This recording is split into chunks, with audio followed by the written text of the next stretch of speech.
ഗൗതമായിട്ടുള്ള പോഡ്കാസ്റ്റിന്റെ second പാർട്ടാണ് ഇന്ന് നിങ്ങൾ കാണാൻ പോകുന്നത്. അപ്പോൾ ഫസ്റ്റ് പാർട്ട് നല്ല റെസ്പോൺസ് കാര്യങ്ങൾ കിട്ടിയോണ്ട് തന്നെ എനിക്ക് സെക്കൻഡ് പാർട്ട് പോസ്റ്റ് ചെയ്യാൻ നല്ലൊരു മോട്ടിവേഷൻ ഉണ്ടായിരുന്നു. ഇനിയും ഇതുപോലെ പുതിയ ഗസ്റ്റുകൾ വരാനും ഇനി അടുത്ത നമ്മൾ ടാർഗറ്റ് ചെയ്യുന്ന ഒരു ഫുൾ സ്റ്റാക്ക് എഞ്ചിനീയറിനെ കൊണ്ടുവരാനാണ്. അതിനൊക്കെ നിങ്ങളെ സപ്പോർട്ട് ഒരുപാട് വേണം. അപ്പോൾ നിങ്ങൾ എന്തായാലും ഡെഫിനറ്റ്ലി വീഡിയോ ലൈക്ക് ചെയ്യുക, കമൻറ്റ് ചെയ്യുക, ഷെയർ ചെയ്യുക, നിങ്ങളെ ഒപ്പീനിയൻസ് കാര്യങ്ങളൊക്കെ ഇതിൽ മെൻഷൻ ചെയ്യുക. പിന്നെ നമ്മളെ ഗസ്റ്റിനോടുള്ള അപ്രീസിയേഷൻ നിങ്ങൾ കമൻറ്റ് ബോക്സിൽ മെൻഷൻ ചെയ്ത് കഴിഞ്ഞാൽ അവർക്കും ഒരു ഇൻസ്പിറേഷൻ മോട്ടിവേഷനോ ഇനിയും വരാൻ. അപ്പം ഇന്ന് നമ്മുടെ എപ്പിസോഡ് നമ്പർ 1ന്റെ കണ്ടിന്യൂഷൻ ആണ് ഇന്ന് എപ്പിസോഡ് നമ്പർ 2. അപ്പം നിങ്ങളെല്ലാവരും ഈ വീഡിയോ എൻജോയ് ചെയ്യുന്ന വിചാരിക്കുന്നു. So every one sit back, relax and enjoy the talk.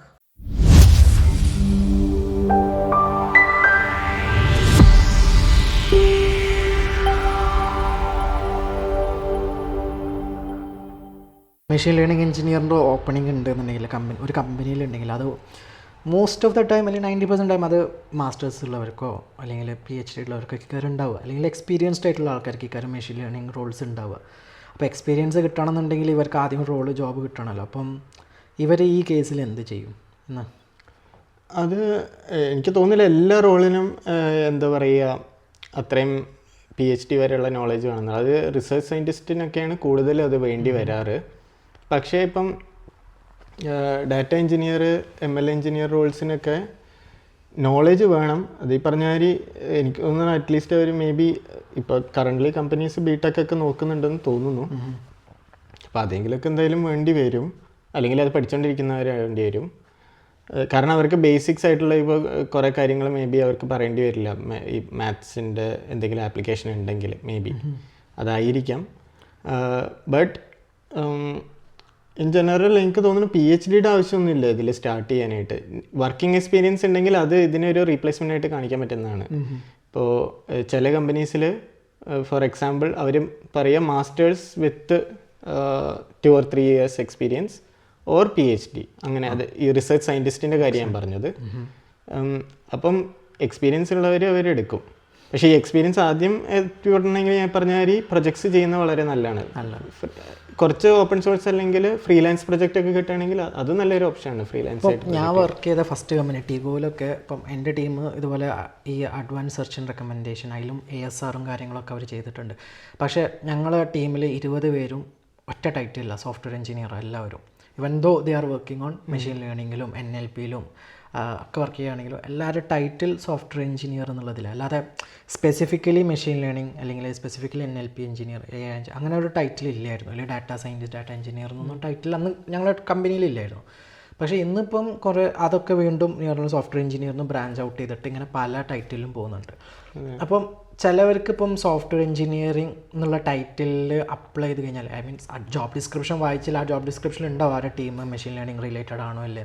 അപ്പോൾ അങ്ങനെ നോക്കി അപ്ലൈ ചെയ്യുന്നത് നല്ലത് തന്നെയല്ലേ. പിന്നെ അവർക്ക് വേണമെങ്കിൽ ഭാവിയിൽ വിത്തിൻ ദ ടീമിൽ സ്വിച്ച് ചെയ്യുക അല്ലെങ്കിൽ വേറെ കമ്പനിയിലേക്ക് മെഷീൻ ലേണിങ്ങിൻ്റെ എക്സ്പീരിയൻസ് വെച്ച് സ്വിച്ച് ചെയ്യുകയൊക്കെ ചെയ്യാൻ പറ്റും. അത് ടീമിനനുസരിച്ചിരിക്കും ഈ പറഞ്ഞ കാര്യം. പക്ഷെ അങ്ങനെയുള്ള ഇപ്പോൾ ഇങ്ങനത്തെ ഒരു ടീമാണ് അതിനകത്ത് ഇൻവോൾവ് ചെയ്തിട്ട് ബാക്കിയുള്ളവർ ML ചെയ്യുന്നുണ്ടെങ്കിൽ അതിനകത്ത് എന്തായാലും നമുക്ക് ചാൻസ് കിട്ടുമല്ലോ കോൺട്രിബ്യൂട്ട് ചെയ്യാനായിട്ട്. അപ്പോൾ അങ്ങനെയുള്ള ജോലി കിട്ടുകയാണെങ്കിൽ നല്ല. കാരണം ഒരു എഞ്ചിനീയർ ആദ്യം തന്നെ പോയിട്ട് ഈ ML ഇത് മാത്രം നമ്മൾ ചെയ്തുകൊണ്ടിരുന്നാൽ നമ്മളിത് എങ്ങനെയാണ് ഡിപ്ലോയ് ചെയ്യേണ്ടത്, അല്ലെങ്കിൽ എങ്ങനെയാണ് ഈ ഒരു സാധനം ഉണ്ടാക്കുന്ന സാധനം എങ്ങനെയാണ് യൂസേഴ്സിന് വേണ്ടി കൊടുക്കേണ്ടതെന്നുള്ളതൊക്കെ നമുക്ക് പഠിക്കാൻ പറ്റത്തില്ല. അപ്പം അതും കൂടി പഠിക്കാനുള്ള ഒരു എൻവയോൺമെൻ്റ് ആണെങ്കിൽ നല്ലതായിരിക്കും. പറഞ്ഞാൽ കുറച്ചും കൂടി എഞ്ചിനീയറിങ് അല്ലെങ്കിൽ കോഡിങ് എന്താ പറയുക മൈക്രോ സർവീസ് ഉണ്ടാക്കുക അല്ലെങ്കിൽ ഇതിനെ ഡിപ്ലോയ് ചെയ്യുന്ന കാര്യങ്ങൾ, ഇതൊക്കെ കൂടുതലും സ്റ്റാർട്ടപ്പിലാണെങ്കിൽ ഇതെല്ലാം കൂടി ഒരുമിച്ച് ഒറ്റ ടീമായിരിക്കും ചെയ്യുന്നുണ്ടാവുക. അപ്പോൾ അങ്ങനെ ചെയ്യുന്നത് നല്ലതാണ്. ബട്ട് ആദ്യം തന്നെ ML ഇതായിട്ടുള്ള ഒരു റോൾ തന്നെ കിട്ടുകയാണെങ്കിൽ ദാറ്റ്സ് ബെസ്റ്റ്. പക്ഷെ അതിൻ്റെ കൂടെ തന്നെ മറ്റേതും കൂടി കുറച്ച് പഠിക്കാൻ നോക്കുക, അല്ലെങ്കിൽ അത് വർക്ക് ചെയ്യുന്നവരായിട്ട് കൂടെ കൊളാബറേറ്റ് ചെയ്യാൻ നോക്കുക. ഇന്നിപ്പം കുറേ പേര് എന്താ വെച്ചാൽ ഒന്നുകിൽ അവർ മേൺ സ്റ്റാക്ക് എന്ന് പറഞ്ഞിട്ട് അല്ലെങ്കിൽ ഫുൾ സ്റ്റാക്കിൻ്റെ ഒരു സാധനം അത് മാത്രം പഠിച്ചിട്ടുള്ളൂ, അല്ലെങ്കിൽ അത് മാത്രമേ ഞാൻ ചെയ്തിട്ടുള്ളൂ. ഇപ്പം മേൺ തന്നെ എടുക്കാം. എക്സാക്ട്ലി മേണിലുള്ളത് MongoDB, എക്സ്പ്രസ്, റിയാക്ട് നേറ്റീവ് അല്ലെങ്കിൽ Node.js ഒക്കെ ഈ സാധനങ്ങളാണ്. ഇവരെന്ത് വെച്ചാൽ ഇപ്പോൾ നമുക്കറിയാം Node.js ബാക്ക് എൻഡിൽ യൂസ് ചെയ്യുന്ന ഒരു ജാവാസ്ക്രിപ്റ്റിൻ്റെ ഫ്രെയിംവർക്ക്. ഈ ആൾക്കാർ പിന്നെ വേറെ ജാവാസ്ക്രിപ്റ്റ് അല്ലെങ്കിൽ വേറെ ഫുൾ സ്റ്റാക്ക് ഇപ്പം എല്ലാവരും വേണം തന്നെ യൂസ് ചെയ്യണമെന്നില്ലല്ലോ. അപ്പം ഈവൻ സൂമിലാണെങ്കിലും വേറെ യൂസ് ചെയ്യുന്നത്, മെർസിഡീസിലും വേറെ യൂസ് ചെയ്യുന്നത്. കാരണം അവർക്ക് ചിലപ്പം പ്ലെയിൻ ജാവാസ്ക്രിപ്റ്റും വേറെ എന്തെങ്കിലും ഫ്രെയിം വർക്ക് ആവും, എനിത്തിങ്. ഓക്കെ, അവർ വിചാരിക്കുന്നതെന്ന് വെച്ചാൽ ഇവർ മേണ് മാത്രം പഠിച്ചുകൊണ്ട് വേറെ ജോബൊന്നും ഇവർക്ക് ചെയ്യാൻ പറ്റില്ല, മേണ് തന്നെ വേണം. അല്ലെങ്കിൽ ഫ്ലട്ടർ പഠിച്ചവർ പറയും ഫ്ലട്ടർ മാത്രം, അത് മാത്രമേ ഉള്ളൂ അവർക്ക് ഓപ്ഷൻ, വേറെ ഓപ്ഷൻ ഇല്ലാന്ന് തോന്നുന്നവരുണ്ട്. അപ്പം നിൻ്റെ ഒപ്പീനിയനിൽ എന്താ, ഇവർ ഇങ്ങനെയാണോ അവരവരെ കരിയറിനെ കുറിച്ച് കാണേണ്ടത്? അത് മീൻസ് അവരല്ലെങ്കിൽ അവരെ വിഷൻ അല്ലെങ്കിൽ തോട്ട് പ്രോസസ്സ് മാറ്റി ചിന്തിക്കണോ? എനിക്ക് തോന്നുന്നു ഈ ഫ്രെയിം വർക്ക്സ് എന്ന് പറയുന്നത് മാറിക്കൊണ്ടേയിരിക്കും. ഇപ്പോൾ കുറേ കാലം മുന്നേ എൻ്റെ പേഴ്സണൽ അഭിപ്രായത്തിൽ ടെൻസർ ഫ്ലോ ഭയങ്കര, ഇപ്പം മെഷീൻ ലേണിങ്ങിന് ഭയങ്കര ഇതായിരുന്നു. അപ്പോൾ അത് കഴിഞ്ഞപ്പോഴാണ് പിന്നെ പൈടോർച്ച് എന്ന് പറയുന്ന ഫ്രെയിം വർക്ക് കയറിയത്. പെട്ടെന്നാണ് അതെല്ലാം മാറിയത്. ഇപ്പോൾ അറ്റ്ലീസ്റ്റ് പേഴ്സണലി ഞാൻ കണ്ടെടുത്തോളം കൂടുതൽ ആൾക്കാരും ഇപ്പം പൈടോർച്ച് പ്രിഫർ ചെയ്യുന്നുണ്ട്. അപ്പോൾ ഇതൊക്കെ പെട്ടെന്ന് മാറാൻ പറ്റുന്ന കാര്യം ഇവോൾവിങ് ഫീൽഡിൽ. എന്താ ഇപ്പോൾ ഏതിലായാലും UI-യിലായാലും എല്ലാത്തിലും പെട്ടെന്ന് മാറാൻ പറ്റുന്നത്. പഴയ കമ്പനീസ് മാത്രമേ ഈ കുറച്ച് ലൈബ്രറീസ് ആയിട്ട് സ്റ്റിക്ക് ഓൺ ചെയ്യുള്ളൂ. അത് പുതിയ സാധനം, ബെറ്റർ സാധനം വരുമ്പോൾ ആൾക്കാർ അതിലേക്ക് മൂവ് ചെയ്യും. അപ്പം അതിൽ മാത്രമുള്ള നോളേജ് വെച്ചുകൊണ്ടിരിക്കാണ്ട് മൾട്ടിപ്പിൾ ലൈബ്രറീസിൽ അല്ലെങ്കിൽ മൾട്ടിപ്പിൾ ഫ്രെയിം വർക്ക്സിൽ കുറച്ചുകൂടി, അല്ലെങ്കിൽ ആ ഒരു ഫീൽഡിൽ നോളേജ് ഉണ്ടാക്കാൻ നോക്കുക, റാദർ ദാൻ ഒരു ലൈബ്രറിയിൽ ഉണ്ടാക്കുന്നതിന് പകരം. അപ്പോൾ ഫുൾ സ്റ്റാക്ക് ഡെവലപ്പർ ആണെങ്കിൽ ഫുൾ സ്റ്റാക്ക് ഡെവലപ്പറിലുള്ള ബാക്കിയുള്ള ഓപ്ഷൻസ് ട്രൈ ഔട്ട് ചെയ്യുക, അല്ലെങ്കിൽ അറ്റ്ലീസ്റ്റ് അതിനകത്ത് കുറച്ചെങ്കിലും ഒരു നോളേജ് വയ്ക്കുക. ഇൻ കേസ് മൂവ് ചെയ്യാൻ അല്ലെങ്കിൽ പറ്റുകയാണെങ്കിൽ ഒരു ഓപ്ഷൻ വരികയാണെങ്കിൽ സ്വിച്ച് ചെയ്യുക. ഇപ്പം ഞാൻ എക്സാമ്പിൾ GSOC ഗൂഗിളിൻ്റെ സമ്മർ ഓഫ് കോഡ് ഇവൻറ്റ് 2024 അപ്പോൾ ഞാൻ കുറേ ആൾക്കാരെ പറഞ്ഞിരുന്നു ജോയിൻ ചെയ്യാനൊക്കെ. അപ്പം ഒരു സ്റ്റുഡൻറ്റ് പറഞ്ഞു പൈടോർച്ചിൽ നമുക്ക് പൈടോർച്ച് അറിയുള്ളൂ, GSOC ടെൻസർ ഫ്ലോൻ്റെ ഓപ്പൺ സോഴ്സ് കോൺട്രിബ്യൂഷൻ ഉണ്ടായിട്ട് അവൻ കോൺട്രിബ്യൂട്ട് ചെയ്തില്ല. കാരണം അവൻ പറഞ്ഞത് എനിക്ക് പൈടോർച്ച് മാത്രമേ അറിയുള്ളൂ, ഞാനത് മാത്രമേ ചെയ്യുള്ളൂ എന്ന് പറയുന്നൊരു ടീംസ് ഉണ്ട്.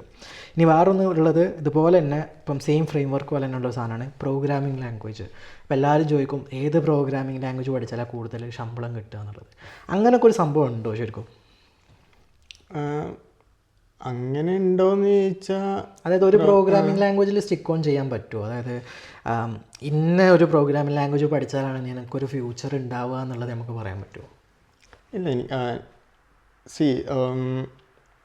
ഇതിനകത്ത് രണ്ട് സൈഡുണ്ട്. ഒന്ന് നമുക്ക് പ്രോഗ്രാമിങ്ങിൻ്റെ അല്ലെങ്കിൽ ഒരു തിങ്കിങ് പ്രോസസ്സാണ് ഒരു പാർട്ട്. അതായത് നമ്മളിപ്പോൾ ഒരു പ്രോബ്ലം തന്നാൽ അതിനെങ്ങനെയാണ് കോഡ് ചെയ്യാനായിട്ട് നമ്മൾ മനസ്സിൽ വിചാരിക്കുന്നത് എന്നുള്ള കാര്യം. പിന്നെയാണ് ഈ ഏത് ലാംഗ്വേജ് യൂസ് ചെയ്തിട്ട് എഴുതുക എന്നുള്ളത്. ഇപ്പോൾ ലാംഗ്വേജ് എന്ന് പറയുന്നത് അത് യൂസ് കേസ് വെച്ചിട്ടാണല്ലോ. ചില കമ്പനീസ് പ്രിഫർ ചെയ്യുക പെട്ടെന്ന് ഡിപ്ലോയ് ചെയ്യുക, അല്ലെങ്കിൽ എന്താ പറയുക പെട്ടെന്ന് ഇൻറ്റഗ്രേറ്റ് ചെയ്യാൻ പറ്റുന്ന അപ്രോച്ചസാണ്. അതിന് ചിലവർ ഇപ്പം ബാക്ക് ഒക്കെ ചെയ്യുമ്പോൾ മിക്ക കമ്പനിയും പൈത്തണിൽ പ്രിഫർ ചെയ്യുന്നുണ്ട്. കുറേ കമ്പനീസ് ജാവ, C അങ്ങനത്തെ അപ്രോച്ചസ്. അപ്പം കുറച്ചും കൂടി ലോ ലെവൽ കോഡിലേക്ക് മൂവ് ചെയ്യും. അപ്പോൾ depends on like use case ആണെന്നാണ് എനിക്ക് തോന്നുന്നത്. അപ്പോൾ ഇതിൽ ഇന്ന ലാംഗ്വേജ് പഠിച്ചുകൊണ്ട് ഇത്രയും സാലറി എന്നൊന്നും എനിക്ക് തോന്നുന്നില്ല. ബട്ട് നമ്മൾ ആ ഒരു റോളിന് എന്താണോ അത്യാവശ്യം അതിനനുസരിച്ചിട്ടാണ് അവരെടുക്കുന്നത്. പൈത്തണിൽ നല്ല ഒരു നോളജ് ഉള്ള ആളാണെങ്കിൽ അയാൾക്ക് ജാവ അറിയില്ല എന്ന് പറഞ്ഞുകൊണ്ട് അത് മോശമാണെന്നൊന്നുമില്ല. എക്സാക്ട്ലി. അതേമാതിരി തന്നെ എന്താ പറയുക, തലതിരിച്ചിട്ടും പൈത്തണിൽ അധികം നോളജ് ഇല്ല എന്ന് പറഞ്ഞാൽ ഡിപ്പെൻസ് ഓൺ ദാറ്റ് റോൾ. ആ റോളിന് ആ ലാംഗ്വേജിൻ്റെ ആവശ്യമാണെന്നുണ്ടെങ്കിൽ അതെ. ഇപ്പം നീ ഏതൊക്കെ ലാംഗ്വേജിൽ വർക്ക് ചെയ്തിട്ടുണ്ട്? ഞാൻ പൈത്തൺ, ജാവ, കുറേ കാലം മുന്നേ ആണെങ്കിൽ സിയിലും വർക്ക് ചെയ്തിട്ടുണ്ടായിരുന്നു. ഇതൊക്കെ പഠിക്കാൻ ഇപ്പം ഒരു കോഴ്സിന് പോയി പഠിച്ചിട്ടാണോ ഈ ലാംഗ്വേജിലേക്ക് വന്നത്, അതോ ആ കമ്പനി കയറിയപ്പോൾ അവരതാ യൂസ് ചെയ്യുന്നുള്ളതുകൊണ്ട് ഞാൻ അഡാപ്റ്റ് ചെയ്തതാണോ? ഇതിന് ഞാൻ കോഴ്സിനൊന്നും പോയിട്ടില്ല. കുറച്ചൊക്കെ കോളേജിലെ കോഴ്സ് വർക്ക് ചെയ്യുന്ന പഠിച്ചിട്ടുണ്ടായിരുന്നു, ബേസിക്സ് ഒക്കെ. പക്ഷെ അല്ലാതെ കൂടുതലും പ്രാക്ടിക്കലി അപ്ലൈ ചെയ്യുന്നതെന്ന് തന്നെയാണ് പഠിച്ചത്. അതായത് സ്വന്തമായിട്ട് ഇപ്പോൾ പ്രൊജക്ട്സ് അല്ലെങ്കിൽ വർക്കിന് വരുമ്പോൾ അതിൻ്റെ ആവശ്യത്തിനനുസരിച്ചിട്ട് അപ്ലൈ. ഇപ്പം നാളെ എനിക്കൊരു പുതിയൊരു ഓഫർ വന്ന് വേറൊരു കമ്പനിയിൽ നിന്ന് എനിക്ക് ഇഷ്ടപ്പെട്ടൊരു ടീം, ഇഷ്ടപ്പെട്ടൊരു വർക്ക്, പക്ഷെ അവർ ഇനിയിപ്പം പൈത്തണിലാണ് വർക്ക് ചെയ്യുന്നത്. അപ്പോൾ പൈത്തൺ അല്ല, അവർ ലെറ്റ്സ് C++ലോ അല്ലെങ്കിൽ പുതിയ ഏതെങ്കിലും ലാംഗ്വേജ്, എന്താ പറയുക, എന്തുള്ള കോട്ട്ലിനോ അല്ലെങ്കിൽ ഡാർട്ടോ എന്തെങ്കിലും ഗോ ലാംഗ്വേജ്, ന്യൂ ലാംഗ്വേജ്, എനിക്ക് അറിയാത്ത ലാംഗ്വേജിലാണ് വർക്ക് ചെയ്യുന്നതെന്നുണ്ടെങ്കിൽ നീ ആ ജോബിലേക്ക് സ്വിച്ച് ചെയ്യുമല്ലേ? അതെ, ഡിപ്പെൻസ്. ഓക്കെ, ഞാൻ ഇപ്പം ML ഫീൽഡിൽ വർക്ക് ചെയ്യുന്ന ഒരാളല്ല, ബട്ട് ജസ്റ്റ് ലൈക്ക് പ്രോഗ്രാമർ ആണെങ്കിൽ എനിക്ക് പേഴ്സണലി ആ ഒരു ഓപ്ഷൻ കിട്ടുകയാണെങ്കിൽ I would try out. Because അത് നല്ലൊരു സ്കിൽ അപ്പാണ്. എനിക്ക് പിന്നെ ഒരു പുതിയ കാര്യം ട്രൈ ഔട്ട് ചെയ്യുക എന്നുള്ളത് എനിക്ക് ഇൻട്രസ്റ്റിംഗ് ആയിട്ട് തോന്നുന്നു. ബട്ട് ഡിപ്പെൻസ് ഐ മീൻ പുതിയൊരു ജോലിയിലേക്ക് സ്വിച്ച് ചെയ്യുമ്പോൾ നമ്മൾ വേറെ പല കാര്യങ്ങളും നോക്കും. പക്ഷേ ഈ ഒരു കാരണത്താൽ ഞാൻ വേണ്ടാന്ന് വെക്കില്ല. എക്സാക്ട്ലി. കാരണം എന്താ വെച്ചാൽ കുറേ പേര് എന്താ ഉണ്ടാകുന്ന വെച്ചാൽ അവർ പറയും അവർ ഈ ഒരു പ്രോഗ്രാമിംഗ് ലാംഗ്വേജ് പഠിച്ചിട്ടുള്ളൂ, അപ്പോൾ അവർക്ക് വേറെ ജോബിലേക്ക് പോകാനോ അല്ലെങ്കിൽ സ്വിച്ച് ചെയ്യാനുള്ള പേടിയുണ്ട്, അല്ലെങ്കിൽ ജോബ് അപ്ലൈ ചെയ്യുമ്പോൾ ഡിസ്ക്രിപ്ഷനിൽ നോക്കൽ, ഇപ്പം ഫോർ എക്സാമ്പിൾ ഗൂഗിളിൻ്റെ ഒക്കെ അത് കണ്ടു കഴിഞ്ഞാൽ ഗൂഗിളിൽ കാണാം ജാവ കോമ C++ കോമ അങ്ങനത്തെ എന്തെങ്കിലും ഒബ്ജക്റ്റ് ഓറിയൻറ്റഡ് പ്രോഗ്രാമിംഗ് അവർ പറയില്ല, അല്ലാതെ അവർ സ്പെസിഫിക്കലി ഇന്നതൊന്നും അവർ പറയില്ല. അപ്പോൾ അവർ ഇന്നിപ്പോൾ ഇതൊന്നും എനിക്ക് അറിയത്തില്ല, അപ്പോൾ ഞാൻ അപ്ലൈ ചെയ്യുന്നില്ല, അല്ലെങ്കിൽ ഫ്യൂച്ചറിൽ ഞാൻ ഇപ്പോൾ പഠിച്ച പ്രോഗ്രാമിംഗ് ലാംഗ്വേജിന് സ്കോപ്പില്ല, അങ്ങനെയൊക്കെ വിചാരിക്കുന്ന കുറേ പേരുണ്ട്. ഓക്കെ, ഓണസ്റ്റ്ലി എനിക്കും അറിയത്തില്ല എന്തുകൊണ്ടല്ല. കാരണം എൻ്റെ ഒരു പെർസ്പെക്റ്റീവ് എപ്പോഴും പ്രോഗ്രാമിംഗ് ലാംഗ്വേജ് ഒരു ടൂളാണ്, നമ്മളൊരു പ്രോബ്ലം സോൾവ് ചെയ്യാനുള്ള ഒരു ടൂൾ. അപ്പം എനിക്കിപ്പോൾ പൈത്തൺ അറിയാമെന്ന് എഴുതിയിട്ട് ചെയ്യാൻ പോകുന്ന സാധനത്തിന് C++ ആണ് ബെറ്റർ എന്നുണ്ടെങ്കിൽ നമ്മൾ C++ ചെയ്തു.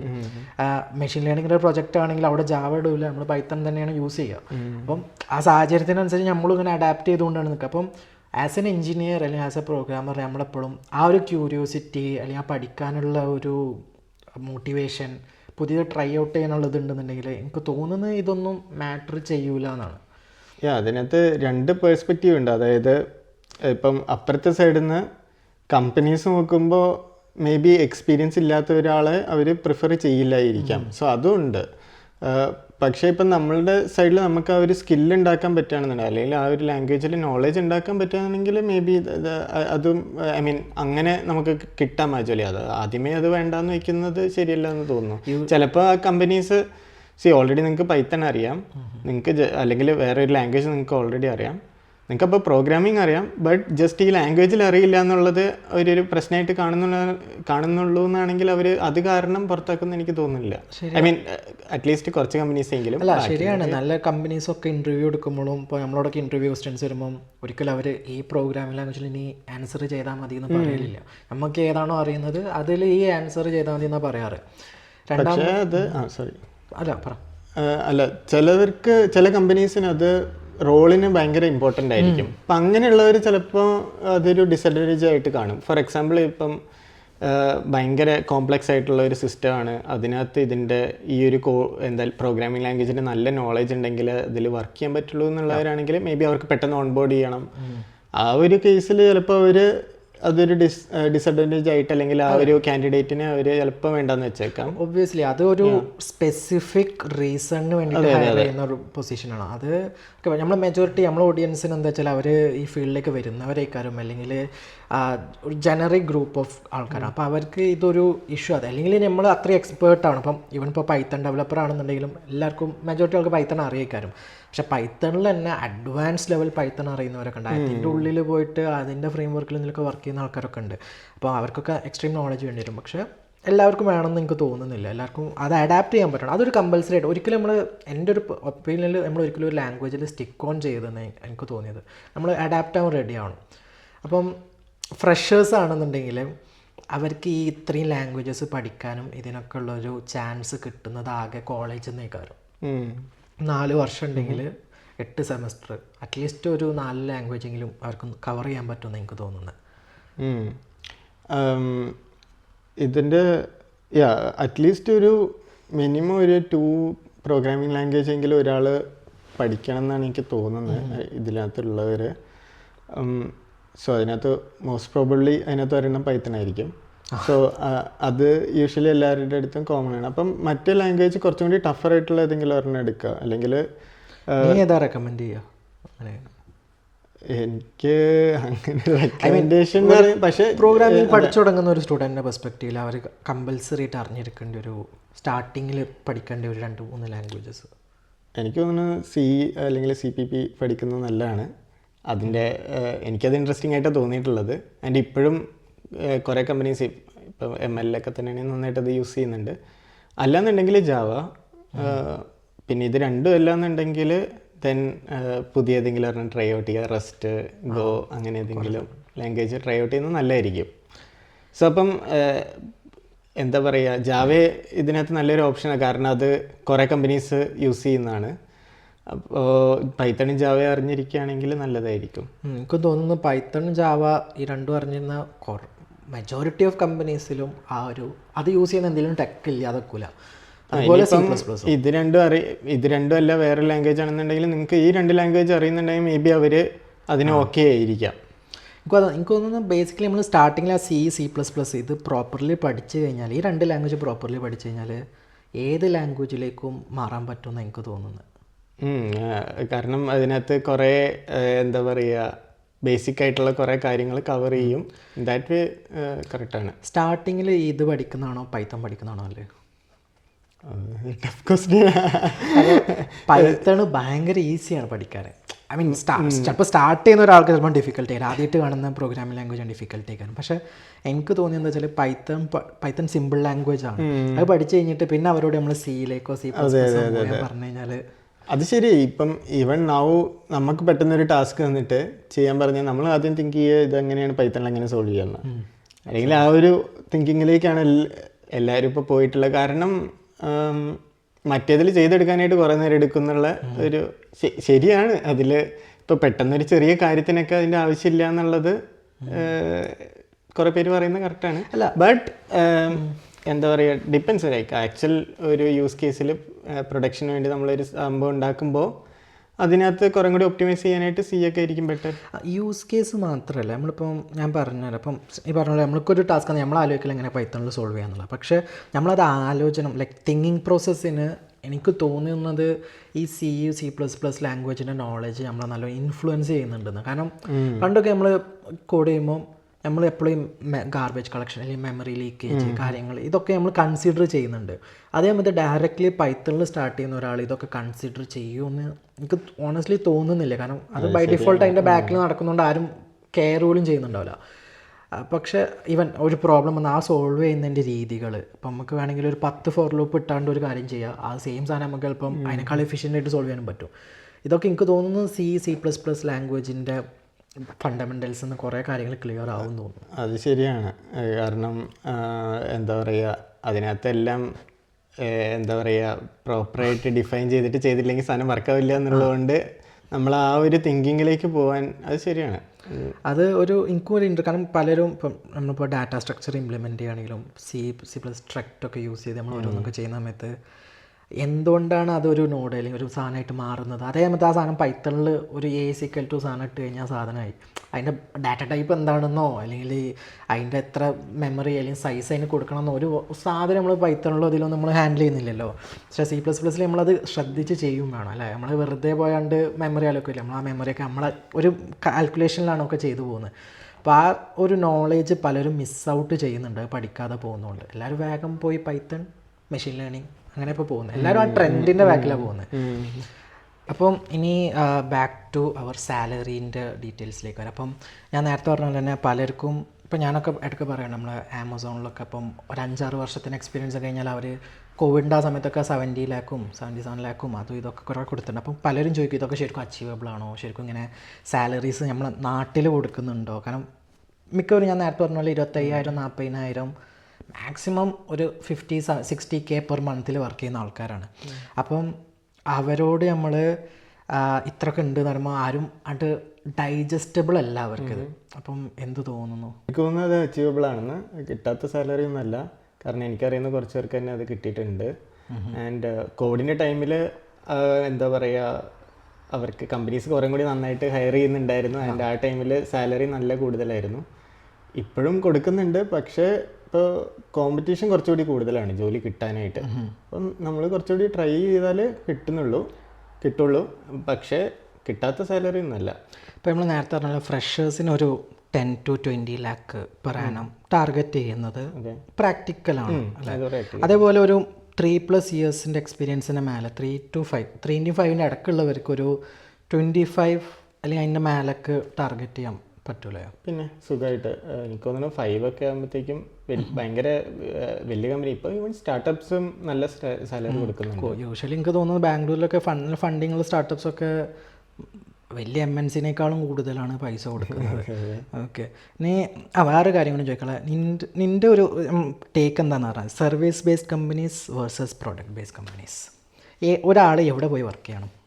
എനിക്ക് പ്രൊഡക്റ്റ് ബേസ്ഡ് കമ്പനിയിൽ വർക്ക് ചെയ്യാനാണ് താല്പര്യം. പണ്ട് മുതൽ അങ്ങനെയായിരുന്നു, ഇപ്പോഴും അങ്ങനെ തന്നെയാണ്.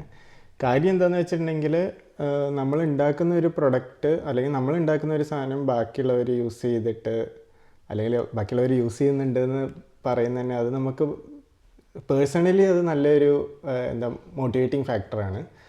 നമ്മൾ ഉണ്ടാക്കുന്ന ഒരു ഫീച്ചർ അത് ഡിപ്ലോയ് ആകുമ്പോൾ അതിൽ നല്ലൊരു സന്തോഷം കിട്ടും. അത് ചെറിയൊരു കാര്യമായിരിക്കാം, പക്ഷെ എനിക്കത് എപ്പോഴും അത് ഭയങ്കര ഒരു നന്നായിട്ട് തോന്നിയിട്ടുള്ളത്.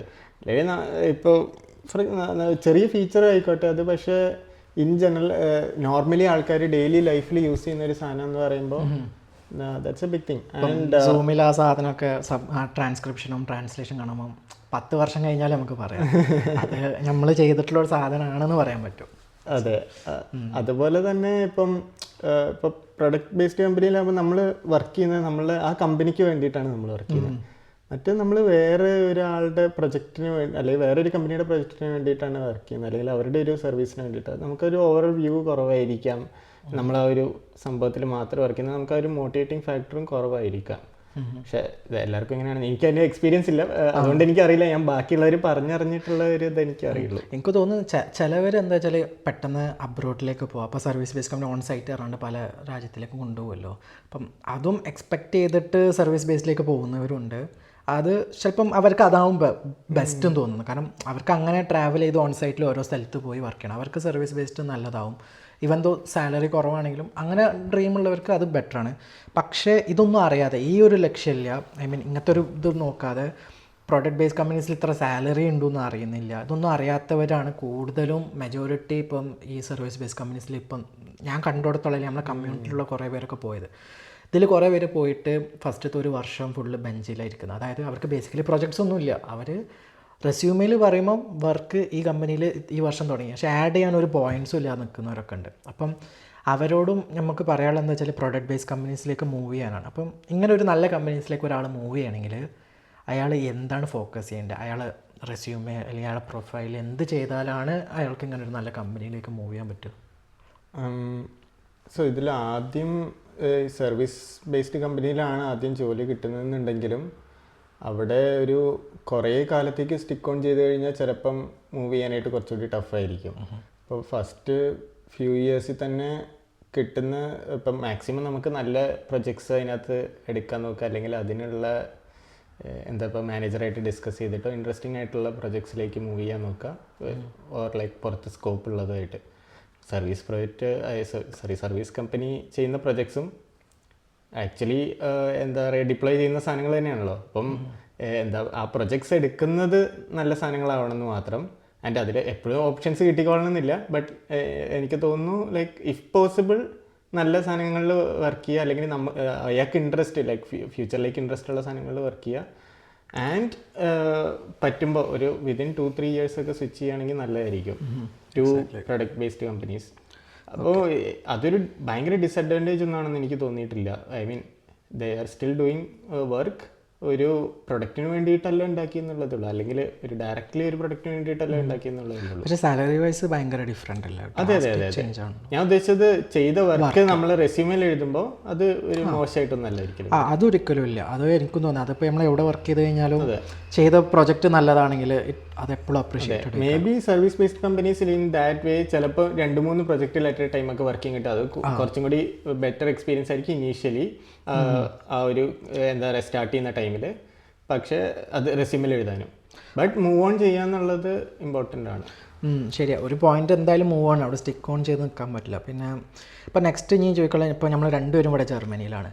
അപ്പം 2 പാർട്ടുണ്ട് ഈ ക്വസ്റ്റ്യന്. അതായത് എന്തുകൊണ്ട് നീ മൂവ് ചെയ്തു എന്നുള്ളതൊരു ക്വസ്റ്റ്യനാണ്. രണ്ടാമത്തത് പൈസ ഉണ്ടാക്കാൻ വേണ്ടി ആൾക്കാർ അബ്രോഡിലേക്ക് മൂവ് ചെയ്യുന്നതിനെ കുറിച്ചുള്ള നിൻ്റെ ഒരു തോട്ടും. ഓക്കെ, അപ്പം ഫസ്റ്റ് നീ എന്തുകൊണ്ട് ഇങ്ങോട്ട് വന്നു? ഞാനീ പറഞ്ഞാൽ ഞാൻ നേരത്തെ മാസ്റ്റേഴ്സ് ചെയ്യാൻ വേണ്ടിയിട്ടാണ് മൂവ് ചെയ്തത്. അതിൻ്റെ മെയിൻ കാര്യം എന്തായിരുന്നു എന്ന് വെച്ചാൽ എനിക്ക് മാസ്റ്റേഴ്സ് ചെയ്യണമെന്നുണ്ടായിരുന്നു. അതിൻ്റെ എയിലുള്ള എന്താ പറയുക തിയറിറ്റിക്കൽ നോളജ് ഇമ്പ്രൂവ് ചെയ്യുക, അതേമാതിരി തന്നെ ഒരു ഇവിടുത്തെ കൾച്ചറും ഇതൊക്കെ ഒന്ന് എക്സ്പീരിയൻസ് ചെയ്യുക. പ്ലസ് എനിക്ക് ട്രാവൽ ചെയ്യാൻ ഭയങ്കര ഇൻട്രസ്റ്റ് ഉള്ള ആളാണ്. അപ്പം ഇവിടെ വന്നിട്ട് കുറേ യൂറോപ്പ് ഒന്ന് ട്രാവൽ ചെയ്ത് കാണണമെന്നുണ്ടായിരുന്നു. അപ്പം ഈ ഒരു കാര്യങ്ങൾ കൊണ്ടാണ് ഞാൻ മൂവ് ചെയ്തത്. പ്ലസ് മേ ബി ലൈക്ക് ഇവിടെ നല്ലൊരു ജോലി കിട്ടും, ഇവിടെ ജോലി എങ്ങനെയാണ് അല്ലെങ്കിൽ ഇവിടുത്തെ വർക്ക് കൾച്ചർ എങ്ങനെയാണ് അതൊക്കെ ഒന്ന് പഠിക്കുക, മനസ്സിലാക്കുക. ഇതൊക്കെയായിരുന്നു എൻ്റെ കാര്യങ്ങൾ. ബട്ട് സാലറി മാത്രം വെച്ചിട്ട് ഇങ്ങോട്ട് വരുന്നതിൽ വലിയ കാര്യമുണ്ടെന്ന് എനിക്ക് തോന്നുന്നില്ല. ഗിവൺ ലൈക്ക് നൗ IT ഫീൽഡിലുള്ള കാര്യം പറയുന്നത്, ബാക്കിയുള്ള ഫീൽഡ് എനിക്കറിയില്ല. IT ഇപ്പം നാട്ടിൽ തന്നെ ഇത്രയും നല്ല സാലറി കിട്ടുന്ന സ്ഥിതിക്ക് ഇവിടെ നല്ല കോമ്പറ്റീഷൻ ഉണ്ട്. ആൾക്കാർ വിചാരിക്കുന്ന ഇവിടെ കോമ്പറ്റീഷൻ ഇല്ല, ഇവിടെ വന്നപ്പോൾ തന്നെ ജോലി കിട്ടുന്നു. ഇവിടെ അതേ അവസ്ഥയല്ല, നമുക്ക് അറിയുന്നതല്ലോ. ഇവിടെ ഇപ്പം ഇംഗ്ലീഷ് സ്പീക്കിംഗ് അല്ലാത്ത കൺട്രീസ്, അതായത് ഇപ്പം ജർമ്മനി അല്ലെങ്കിൽ ഇവിടെയുള്ള ബാക്കി കുറച്ച് യൂറോപ്യൻ കൺട്രീസൊക്കെ ആണെങ്കിൽ അവിടുത്തെ നേറ്റീവ് ലാംഗ്വേജ് അറിയേണ്ടി വരുമല്ലോ. ഇപ്പം ലാംഗ്വേജ് ഭയങ്കര ഇമ്പോർട്ടൻ്റ്. അതെ, അതും ഒരു പ്രശ്നമാണ്. പിന്നെ പ്ലസ് നമ്മൾ വിസയുടെ കാര്യങ്ങൾ നോക്കണം. ഇപ്പം ജോലി അവിടെ നിന്ന് കിട്ടിയിട്ട് വരുന്ന ആളാണെങ്കിൽ കുഴപ്പമില്ല. ഇപ്പം നമുക്കൊന്നും ഇപ്പോൾ ലാംഗ്വേജിൻ്റെ ഒരു പ്രശ്നമൊന്നുമില്ല, നമ്മൾ ഡയറക്റ്റ്ലി ഇങ്ങോട്ട് വന്നത് അല്ലേ. പക്ഷേ ഇപ്പം ഇക്കൊന്നും 2024 തൊട്ടിട്ട് ലാംഗ്വേജ് ഭയങ്കര മീൻസ് ലോക്കൽ ലാംഗ്വേജ് ഭയങ്കര ഇമ്പോർട്ടൻ്റ് ആയി തുടങ്ങിയിട്ടുണ്ട്. പിന്നെ ഈ വിസ കാര്യങ്ങൾ അതൊക്കെ കമ്പനി സ്പോൺസർ ചെയ്യുന്നതൊക്കെ തോന്നുന്നു ഭാഗ്യം പോലെ ഇരിക്കും തോന്നുന്നു. അല്ല, ഇതാരും എന്താ വരണ്ടെന്നൊന്നുമില്ല. ആക്ച്വലി നമ്മളെയൊക്കെ വന്നത് ഇതേമാതിരി തന്നെ ഇവിടെ എങ്ങനെയാണ് ലൈഫെന്ന് മനസ്സിലാക്കാൻ എക്സ്പ്ലോർ ചെയ്യുക, അതൊക്കെ ലൈഫിൽ നല്ലൊരു കാര്യമായിട്ട് തന്നെ എനിക്ക് തോന്നുന്നത്. ട്രാവൽ ചെയ്യാനൊക്കെ ഇൻട്രസ്റ്റ് ഉള്ളവരാണെങ്കിൽ ഇത് ബെസ്റ്റ് ഓപ്ഷനാണ്. ഇപ്പോൾ ഇവിടെ നല്ല നിങ്ങൾക്ക് പറ്റിയ കരിയറിന് പറ്റിയൊരു ജോലി കിട്ടുക. പിന്നെ പ്ലസ് ഇവരിൽ നിന്നും കുറേ കാര്യങ്ങൾ നമുക്ക് പഠിക്കാൻ ചെയ്യാം. എങ്ങനെയാണ് വർക്ക് ചെയ്യുന്നത്, എങ്ങനെ how we shouldn't like work also. അപ്പോൾ അതൊക്കെ നല്ലൊരു ലേണിംഗ് ആയിട്ട് എനിക്ക് തോന്നിയത്. അപ്പം ഇവിടുത്തെ പക്ഷെ സാലറി മാത്രമേ പറഞ്ഞാൽ നീ നേരത്തെ ചോദിച്ച അതിനകത്ത് സാലറി ഇപ്പം നാട്ടിൽ കിട്ടുന്നതിനേക്കാളും കൂടുതൽ ഇവിടെ കിട്ടും. പക്ഷേ എന്താ ടാക്സ് എന്ന് പറയുന്നത് വലിയ ആൾക്കാർ ഒരിക്കലും കൺസിഡർ ചെയ്യാത്ത, ഇപ്പം ലൈക്ക് ലെറ്റ്സ് സേ ഇവിടെ ഒരു 1 crore സാലറി എന്ന് വിചാരിക്കുക നാട്ടിലെ, അതിൻ്റെ ഒരു ഓൾമോസ്റ്റ് ലൈക്ക് 40-45% ടാക്സ് പോവും. അപ്പം ഇവിടുത്തെ ലൈഫ് ഡിഫറെൻ്റ് ആണ്. ആൻഡ് എക്സ്പെൻസ് കൂടുതലാണ് എല്ലാ കാര്യത്തിനും, ഓർ ലൈക്ക് മിക്ക കാര്യത്തിനും. അപ്പോൾ അതെല്ലാം കൺസിഡർ ചെയ്തിട്ട് മൂവ് ചെയ്യാൻ പാടില്ല. അല്ലാണ്ട് സാലറിയുടെ ആ നമ്പർ മാത്രം വെച്ചിട്ട് മൂവ് ചെയ്യുന്നത് മണ്ടത്തരായിരിക്കും. അപ്പോൾ എന്തുകൊണ്ടാണ് ഒരാൾ ഇങ്ങോട്ട് വരുന്നതിൻ്റെ പ്രൈമറി റീസൺ അപ്പം എന്തേക്കാരും ഇതുപോലെ എക്സ്പ്ലോർ ചെയ്യാനും ഇതൊക്കെ ആണോ? മീൻസ് ഓരോരുത്തരുടെ ലൈഫിൻ്റെ ഇതാണ്. ബട്ട് എനിക്ക് തോന്നുന്നത് ഇവിടുത്തെ ലൈഫ് ബാക്കി ഇപ്പോൾ നമ്മുടെ നാട്ടിൽ നിന്ന് ഭയങ്കര ഡിഫറെൻ്റ് ആണല്ലോ ഇവർ ജീവിക്കുന്നതും അല്ലെങ്കിൽ ഇവിടുത്തെ ജീവിതം. അപ്പോൾ അത് മനസ്സിലാക്കുക, മീൻസ് അത് എക്സ്പീരിയൻസ് ചെയ്യുക എന്നുള്ളത് തന്നെ നല്ലൊരു like it's A very good thing. അത് ഒരു ഭാഗ്യമായിട്ട് എനിക്ക് തോന്നിയത്. അപ്പം നീ ഇപ്പം ബാംഗ്ലൂരിലും വർക്ക് ചെയ്തിട്ടുണ്ട്, ഇപ്പം ഇവിടെയും വർക്ക് ചെയ്തിട്ടുണ്ട്. എന്താണ് വർക്ക് കൾച്ചറിലുള്ള ഡിഫറൻസ്? എനിക്ക് നാട്ടിൽ ഞാൻ കേട്ടിട്ടുണ്ട് പലരുടെ അടുത്തൊന്നും കമ്പനികൾ വർക്ക് കൾച്ചർ മോശമായിരുന്നു, എനിക്ക് അടുത്തറിയുന്ന പലരുടെ അടുത്തൊന്നും. പക്ഷേ എനിക്ക് ഫോർച്ചുനേറ്റ്ലി കമ്പനികളൊക്കെ രണ്ടെണ്ണം നല്ലതായിരുന്നു. എനിക്ക് അവിടുത്തെ കിട്ടിയ കൊളീഗ്സ് ഞാൻ ഇപ്പോഴും കോൺടാക്ട് മെയിൻറ്റെയിൻ ചെയ്യുന്ന, ഞാൻ ലൈക്ക് ഒരു നല്ല ഫ്രണ്ട്സാണ് എനിക്ക്. അവരുടെ അടുത്തുനിന്ന് കുറേ പഠിക്കാനും പറ്റി. ആൻഡ് എനിക്കങ്ങനെ വലിയൊരു ഭയങ്കര വർക്ക് പ്രഷർ അവിടെ ഉണ്ടായിരുന്നില്ല. ഓർ ഞാൻ വർക്ക് ചെയ്യുന്ന ടൈമും ഡിഫറെൻ്റ് ആയിരുന്നു. ആസ് ഇൻ എൻ്റെ കരിയർ സ്റ്റാർട്ട് ചെയ്തപ്പോഴാണല്ലോ. അപ്പോൾ നമ്മൾ കൂടുതൽ പഠിക്കാനുള്ള ഒരു ഇതും നമ്മൾ കൂടുതലായിട്ട് ഇൻവോൾവ് ചെയ്യാനും ശ്രമിക്കും.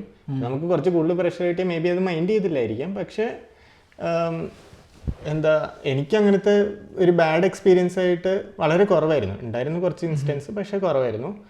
ബട്ട് ഇവിടെ എന്ന് പറഞ്ഞാൽ എനിക്ക് നാട്ടിൽ വെച്ച് കമ്പയർ ചെയ്യുമ്പോൾ ബെറ്റർ ആയിട്ടെന്ന് പറഞ്ഞാൽ ഇവിടെ ഒരു എന്താ പറയുക, ഒരു റിക്വയർമെൻ്റ് ഇല്ല. ആസ് ഇൻ ലൈക്ക് നമ്മൾക്ക് ലൈഫിനും കൂടി കുറച്ചുകൂടി ഇമ്പോർട്ടൻസ് കൊടുക്കുന്നതായിട്ട് എനിക്ക് തോന്നി. അതായത് ഇപ്പം ഒരു ടൈം കഴിഞ്ഞിട്ട് നമ്മൾ വർക്ക് ചെയ്യേണ്ട എന്ത് സംഭവിച്ചാലും എന്നുള്ള ഒരു ഇതുണ്ട്.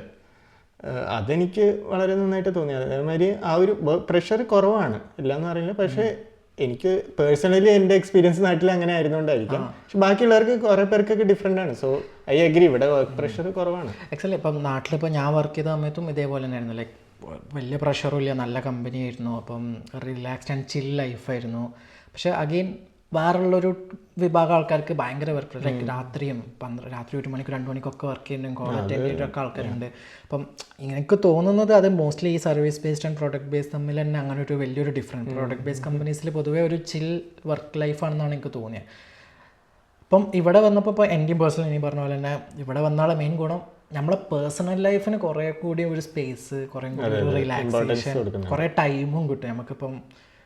കുറേ ട്രാവൽ ചെയ്യാനുള്ള ഓപ്പർച്യൂണിറ്റീസ് അല്ലെങ്കിൽ റിലാക്സ് ചെയ്യാനുള്ള ഓപ്ഷൻസ് ഒക്കെ കിട്ടുന്നുണ്ട്. പിന്നെ കുറേ കാര്യങ്ങൾ എക്സ്പ്ലോർ ചെയ്യാനുള്ളൊരു സാഹചര്യമുണ്ട്. അപ്പോൾ ആൾക്കാർ യൂഷ്വലി അബ്രോഡിലേക്ക് മൂവ് ചെയ്യുന്നത് ഇങ്ങനത്തെ ഓരോ റീസൺസിനാവുന്നതാണ് നല്ലതെന്നാണ് എനിക്കും തോന്നുന്നത്. അല്ലാതെ വെറുതെ ഓരോ നമ്പറും പൈസയും കാര്യമൊക്കെ പ്രതീക്ഷിച്ച് വന്നിട്ട് ഇവിടുത്തെ ചിലവ് കഴിയുമ്പോൾ ഒന്നുമില്ല എന്ന് തിരിച്ചറിയുന്നത് വേറൊരു കാര്യം ചോദിക്കാനുള്ളത് എന്താ വെച്ചാൽ, ഇപ്പം GEC തൃശ്ശൂരിൽ നിന്ന് പഠിച്ചു. അപ്പം നീ ഇപ്പം ഇങ്ങനെ നിൻ്റെ ഒരു ജേണി പറഞ്ഞു, നീ ഇപ്പോൾ ഇവിടെ ജർമ്മനിലെത്തി. അതുപോലെ അപ്പം നീ ഒരു വൺ ഓഫ് കേസ്, അപ്പം പലരും വിചാരിക്കും നീ ചിലപ്പോൾ ഒരു വൺ ഓഫ് കേസ് ആയിക്കാരം, അങ്ങനെ കോളേജിൽ പഠിച്ച എല്ലാവർക്കും ഒന്നും അങ്ങനെ ആവില്ല, അല്ലെങ്കിൽ എല്ലാവരും അങ്ങനെ എത്തൂല എന്നൊക്കെ പറയുന്ന ആൾക്കാരുണ്ടാവില്ല, അങ്ങനെ ചിന്തിക്കുന്നവരുണ്ട്. അപ്പോൾ അവരോട് ഇപ്പം നിൻ്റെ ഫ്രണ്ട് സർക്കിൾ അല്ലെങ്കിൽ നിൻ്റെ കൂടെ ആ ബാച്ചിൽ പഠിച്ചവർ എല്ലാവരും നിനക്കറിയാവുന്നവർ ഇപ്പം ഏതൊരു സ്റ്റേറ്റിലാണ് ഇപ്പം നിൽക്കുന്നത്? എൻ്റെ കൂടെ പഠിച്ച മിക്കവർക്കും, അതായത് കുറേ ആൾക്കാർക്ക് ആ ഒരു ടൈമിൽ തന്നെ പ്ലേസ്മെൻറ്റിൽ തന്നെ കിട്ടിയിട്ടുണ്ടായിരുന്നു ആ ഇയറിൽ 2016.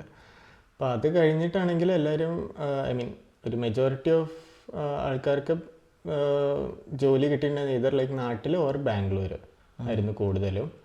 ആൻഡ് ഇപ്പോഴും അവർ CSE തന്നെയാണ് കണ്ടിന്യൂ ചെയ്യുന്നത്. കുറേ പേര് പിന്നെ ജോലി മാറി ബെറ്റർ കമ്പനിയിലേക്കൊക്കെ പോയി. ഇപ്പോൾ കുറച്ച് പേര് ഇപ്പോൾ ആമസോണ്, ഗൂഗിള് അല്ലാത്ത വേറെ വലിയ വലിയ കമ്പനിയിലൊക്കെ വർക്ക് ചെയ്യുന്നുണ്ട്. ഓക്കെ. അപ്പം നിൻ്റെ കൂടെ പഠിച്ചവരൊക്കെ ആമസോണിലും ഗൂഗിളിലൊക്കെ വർക്ക് ചെയ്യുന്നുണ്ട്?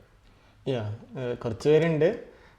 പിന്നെ ഇപ്പം ഈ 2 കമ്പനി മാത്രമല്ല, ഇപ്പം നാട്ടിലാണെങ്കിൽ ഇപ്പോൾ എന്താ പറയുക സ്റ്റാർട്ടപ്സ്, വലിയ സ്റ്റാർട്ടപ്സ് ഉണ്ട്, അപ്പോൾ അവിടെ വർക്ക് ചെയ്യുന്നവരുണ്ട്.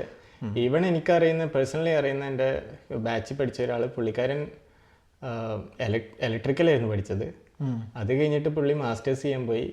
പക്ഷെ മാസ്റ്റേഴ്സിൽ പുള്ളി തിരിച്ചറിഞ്ഞു പുള്ളിക്ക് കമ്പ്യൂട്ടർ വിഷനാണ് കുറച്ചും കൂടി ഇൻട്രസ്റ്റ് ഉള്ളത്. പുള്ളി ഇപ്പം നാട്ടിൽ ഒരു സ്റ്റാർട്ടപ്പിൽ കമ്പ്യൂട്ടർ വിഷനിലാണ് വർക്ക് ചെയ്യുന്നത്. ഓ, അടിപൊളി. അപ്പോൾ അതൊക്കെ ഒരു ഇൻട്രസ്റ്റ്. കാരണം ഇതുപോലെ ഇലക്ട്രിക്കും ഇലക്ട്രോണിക്സും ഒക്കെ പഠിക്കുന്നവർക്കൊക്കെ ഇതൊരു നല്ലൊരു ചാൻസാണ്. സ്റ്റിൽ അവർക്ക് നമ്മളെ ഫീൽഡിലേക്ക് വരാൻ പറ്റും കാര്യങ്ങളൊക്കെ. ഞാനത് ചോദിക്കുന്നത് എന്താണെന്ന് വെച്ച് കഴിഞ്ഞാൽ, ഇപ്പം നമ്മളെ കോളേജിൽ പഠിച്ചു കഴിഞ്ഞാലും ഏത് കോളേജിൽ പഠിച്ചു കഴിഞ്ഞാലും നമുക്ക് ആമസോണിലും ഗൂഗിളിലും സൂമിലും ഒക്കെ എത്താൻ പറ്റും.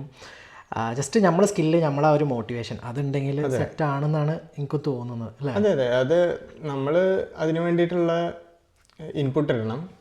ഇതിനകത്ത് എല്ലാത്തിനകത്തും ഒരു ലക്ക് ഉണ്ട്. നമുക്കിപ്പം ഇൻ്റർവ്യൂസ് ഒക്കെ ആണെങ്കിൽ പോലും ആ ഡേയിൽ എങ്ങനെയാണ് അത് നമ്മളെങ്ങനെ പെർഫോം ചെയ്യുക, അതൊക്കെ ഇമ്പോർട്ടൻ്റ് ആണ്.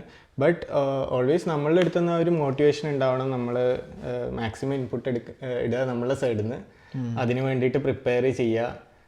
കരിയറിലാണെങ്കിലും ഒരു ജോലി കിട്ടിയെന്ന് വെച്ചുകൊണ്ട് അതാണ് എല്ലാം എന്ന് വെച്ചിട്ടിരിക്കരുത്. എപ്പോഴും അതർ സൈഡ് തിങ്ക് ചെയ്യുക.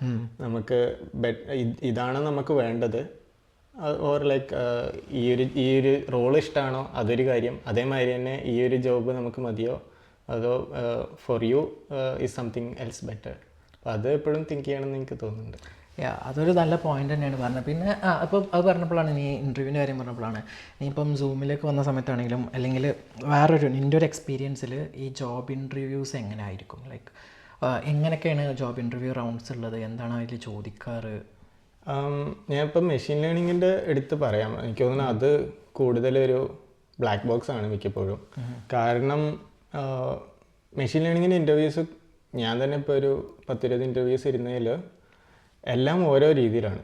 കാരണം കമ്പനീസ് ഇതുവരെ ഫിഗർ ഔട്ട് ചെയ്തിട്ടില്ല ഏതാണ് റൈറ്റ് വേ എന്നുള്ളത്. കാരണം ഇത് കുറച്ചുകൂടി ട്രിക്കിയാണ്. ഇപ്പം നമ്മൾ സോഫ്റ്റ്വെയർ ഡെവലപ്പറിൻ്റെ ഒക്കെ റോൾസിനാണെങ്കിൽ കൂടുതലും ഒരു സെറ്റ് ഓഫ് ലൈക്ക് അല്ലെങ്കിൽ ഒരു അപ്രോച്ച് ഉണ്ടാവും, അതിന് സെറ്റ് ഓഫ് റൗണ്ട്സ് ഉണ്ടാവും. ഒന്നെങ്കിൽ 1-2 കോഡിങ്ങിൻ്റെ റൗണ്ട്, സിസ്റ്റം ഡിസൈനിൻ്റെ റൗണ്ട്, അല്ലെങ്കിൽ അങ്ങനത്തെ, അല്ലെങ്കിൽ ചിലപ്പോൾ കുറച്ച് തിയറി ഡാറ്റ സ്ട്രക്ചേഴ്സ് ഒക്കെ ചോദിക്കുന്നതായിരിക്കാം. അപ്പം ഇതല്ല മെഷീൻ ലേണിങ്ങിൻ്റെ റൗണ്ട്സ് എന്ന് പറയുന്നത് കംപ്ലീറ്റ്ലി ഡിഫറെൻ്റ് ആണ്. ആൻഡ് ഓരോ കമ്പനി ഓരോ രീതിയിലാണ് ചെയ്യുന്നത്. കാരണം ഇതിനകത്ത് theoretical knowledge of course like അവർക്ക് ഇൻ്റർവ്യൂ ചെയ്തിട്ട് ചോദിക്കാൻ പറ്റും. കാരണം ഇതിൻ്റെ തിയറി അൽഗോരിതംസ് എങ്ങനെയാണെന്നുള്ളത് അതൊക്കെ ചോദിക്കാൻ പറ്റും. പക്ഷേ പ്രശ്നം എന്താണെന്ന് വെച്ചാൽ ഇതിൻ്റെ പ്രാക്ടിക്കൽ നോളേജ് മനസ്സിലാക്കിയെടുക്കാൻ ഒരു കാൻഡിഡേറ്റിൻ്റെ അടുത്തുനിന്ന് മനസ്സിലാക്കിയെടുക്കാന്ന് പറഞ്ഞാൽ ഭയങ്കര ടഫാണ്. അപ്പോൾ ചില കമ്പനീസ് ചൂസ് ചെയ്യുന്നത് എന്താണെന്ന് വെച്ചിട്ടുണ്ടെങ്കിൽ ഒരു റൗണ്ട് എന്ന് പറഞ്ഞാൽ ടേക്ക് ഹോം ടാസ്ക് ആയിട്ട് കൊടുക്കും, അതായത് ഒരു അസൈൻമെൻറ്റ് പോലെ. എന്നിട്ട് അതിനകത്ത് നമ്മൾ മറ്റേ കോഡിംഗ് ആണെങ്കിൽ നമുക്ക് ഒരു ടാസ്ക് കിട്ടിയാൽ നമുക്ക് കറക്റ്റ് അറിയാമല്ലോ, അതായത് അല്ലെങ്കിൽ കുറച്ച് അൽഗോറിതംസ് ട്രൈ ഔട്ട് ചെയ്തിട്ടുണ്ടെങ്കിൽ അതിനകത്ത് ബെസ്റ്റ് ഏതായിരിക്കും എന്നുള്ളത് അതിൻ്റെ ടൈം കോംപ്ലക്സിറ്റി ഒക്കെ വെച്ചിട്ട് ഏത് ഓപ്ഷനാണ് നമുക്ക് കൊടുക്കാൻ പറ്റുന്നതെന്ന് അറിയുന്നുണ്ടാവും. ഈ മെഷീൻ ലേണിങ്ങിൻ്റെ പ്രശ്നം എന്താണെന്ന് വെച്ചിട്ടുണ്ടെങ്കിൽ അതിനകത്ത് കുറേ മോഡൽസ് അപ്രോച്ചസ് ഉണ്ട്. ആ ഡാറ്റയ്ക്ക് വേണ്ടിയിട്ട് നമ്മൾ ഏത് കറക്റ്റ് അപ്രോച്ച് എങ്ങനെ ചൂസ് ചെയ്യുന്നത്, ആ തിങ്കിങ് എങ്ങനെ വന്നത്, ഈ പറഞ്ഞ മാതിരി ആദ്യം തന്നെ നമ്മൾ എടുത്തിട്ട് എല്ലാം വല്ലതും വെച്ചിട്ട് ഇത് സോൾവ് ചെയ്ത് കൊടുത്തിട്ടുണ്ടെങ്കിൽ അവിടെ തന്നെ മിക്കവാറും തീരുമാനമാവും. അപ്പോൾ നമ്മൾ ആ സൊല്യൂഷനിലേക്ക് എങ്ങനെ എത്തുന്നത് എന്നുള്ളത് ഭയങ്കര ഇമ്പോർട്ടൻ്റ് ആണ്. ഇതൊക്കെ ആയിരിക്കും അവർ നോക്കുന്നുണ്ടാവും. മേ ബി നമ്മൾ ചെറിയ ഒരു അൽഗോരിതം അല്ലെങ്കിൽ ചെറിയൊരു അപ്രോച്ച് ട്രൈ ചെയ്തിട്ടുണ്ടെങ്കിൽ എന്തുകൊണ്ട് അത് ട്രൈ ഔട്ട് ചെയ്തു, അപ്പം നമുക്ക് അതിനായിട്ടുള്ള എക്സ്പ്ലനേഷൻ ഉണ്ടെങ്കിൽ അതാണ് അവർ നോക്കുന്നത്. അല്ലാതെ അതിനകത്ത് ബെസ്റ്റ് ആക്യുറസി എന്താ കിട്ടുന്നത് എന്നുള്ളതല്ല അവർ നോക്കുക. അപ്പോൾ ഇത് ചില കമ്പനീസ് അത് ചെയ്യുന്നുണ്ട്. ചില കമ്പനീസ് ML-ൻ്റെ ഇങ്ങനത്തെ റൗണ്ടേ വെക്കില്ല. അവർ ജസ്റ്റ് തിയറിയിൽ ഫോക്കസ് ചെയ്യും, ചെയ്ത അസൈൻമെൻറ്റ്സും പ്രൊജക്ട്സും ഫോക്കസ് ചെയ്യും. പക്ഷേ ML ഇപ്പോൾ ഈ പറഞ്ഞ മാതിരി ചില ഈ അങ്ങനെ ടേക്ക് ഹോം കോഡിങ് ചെയ്യാത്ത കമ്പനീസ് സാധാ ഒരു റൗണ്ട് മറ്റേ ഡാറ്റ സ്ട്രക്ചേഴ്സിൻ്റെ ഒരു റൗണ്ട് ഉണ്ടാവും, 1-2 റൗണ്ട് ചിലപ്പോൾ അതുണ്ടാവാം. പിന്നെ സിസ്റ്റം ഡിസൈന്, അത് മെഷീൻ ലേണിങ്ങിൻ്റെ സിസ്റ്റം ഡിസൈനിൽ കൂടുതലും മെഷീൻ ലേണിംഗ് സിസ്റ്റംസ് ഇപ്പം ഈ മോഡലിൻ്റെ ലൈഫ് സൈക്കിൾ, അതായത് നമ്മൾ ഡാറ്റ എടുക്കുന്ന മുതൽ മോഡലിനെ ട്രെയിൻ ചെയ്തു, ഡിപ്ലോയ് ചെയ്തു, വീണ്ടും അതിൻ്റെ ഫീഡ്ബാക്ക് കിട്ടിയിട്ട് നമ്മളെങ്ങനെ ബെറ്റർ ആക്കുന്നു എന്നുള്ളതൊക്കെയാണ്. എനിക്ക് ഞാൻ കൂടുതൽ പോകുന്നില്ല, ബട്ട് അതിൻ്റെ സിസ്റ്റം ഡിസൈൻ അങ്ങനത്തെ കാര്യങ്ങളൊക്കെ. ഈ ഇൻ്റർവ്യൂവിൽ നമുക്ക് ഫേക്ക് ചെയ്യാൻ പറ്റും. അതായത് ഇപ്പം ചിലവരെന്ത് ചെയ്യുന്നു, ചില റെസ്യൂമിൽ ഒരു 10 ഞാൻ പറഞ്ഞ ഒരു 3-4 പ്രൊജക്റ്റ് ആഡ് ചെയ്യും. ഈ 3 പ്രൊജക്റ്റ് ഇവർ പേഴ്സണലി ചെയ്തിട്ടൊന്നും ഉണ്ടാവില്ല. ഇവർ ഒന്നിലേതെങ്കിലും യൂട്യൂബ് വീഡിയോയിൽ കണ്ടത് വെച്ചിട്ട് ആ ടൈറ്റിലും അതിലുള്ള കുറച്ച് സാധനങ്ങൾ ആഡ് ചെയ്തിടുന്നവരുണ്ട്, അങ്ങനെയൊക്കെ ചെയ്യുന്നവരുണ്ട്. അപ്പം ഇങ്ങനെ ചെയ്ത് കഴിഞ്ഞാൽ എന്തെങ്കിലും ഗുണമുണ്ടോ ദോഷമുണ്ടോ, അല്ലെങ്കിൽ ഇതിനെ ഇൻ്റർവ്യൂ ചെയ്യുന്ന സമയത്ത് ഇത് അവർക്ക് പിടിക്കാൻ പറ്റുമോ, അവർ മനസ്സിലാക്കുമോ?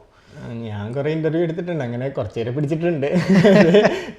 ഇത് നമുക്ക് ഇൻ്റർവ്യൂ ചെയ്യുമ്പോൾ ഏകദേശം ഈ ഓരോ ക്വസ്റ്റ്യൻസിന് അവർ റെസ്പോണ്ട് ചെയ്യുന്ന വെച്ചിട്ട് മിക്കവരും പിടികിട്ടാറുണ്ട്. അതായത് ചില പ്രൊജക്ട്സ് ഒക്കെ ചെയ്തെന്ന് പറയുന്നത് നമ്മൾ എങ്ങനെ അത് ചെയ്തതെന്നൊക്കെ ചോദിക്കുമ്പോൾ അവർ ചിലപ്പോൾ ആ പ്രൊജക്റ്റിൽ വർക്ക് ചെയ്ത ആവാം, ചിലപ്പോൾ അത് ശരിയായിരിക്കും കേട്ടോ അവർ വർക്ക് ചെയ്തതാണെന്നുള്ളത്. ബട്ട് അവർക്ക് അതിനകത്ത് അധികം നോളേജ് ഉള്ളതായിട്ട് ചിലപ്പോൾ തോന്നാറില്ല. അത് അല്ലെങ്കിൽ ചിലപ്പോൾ കാണാപ്പാടം പഠിച്ച് വെച്ചിട്ട് പറയുന്നതായിരിക്കാം.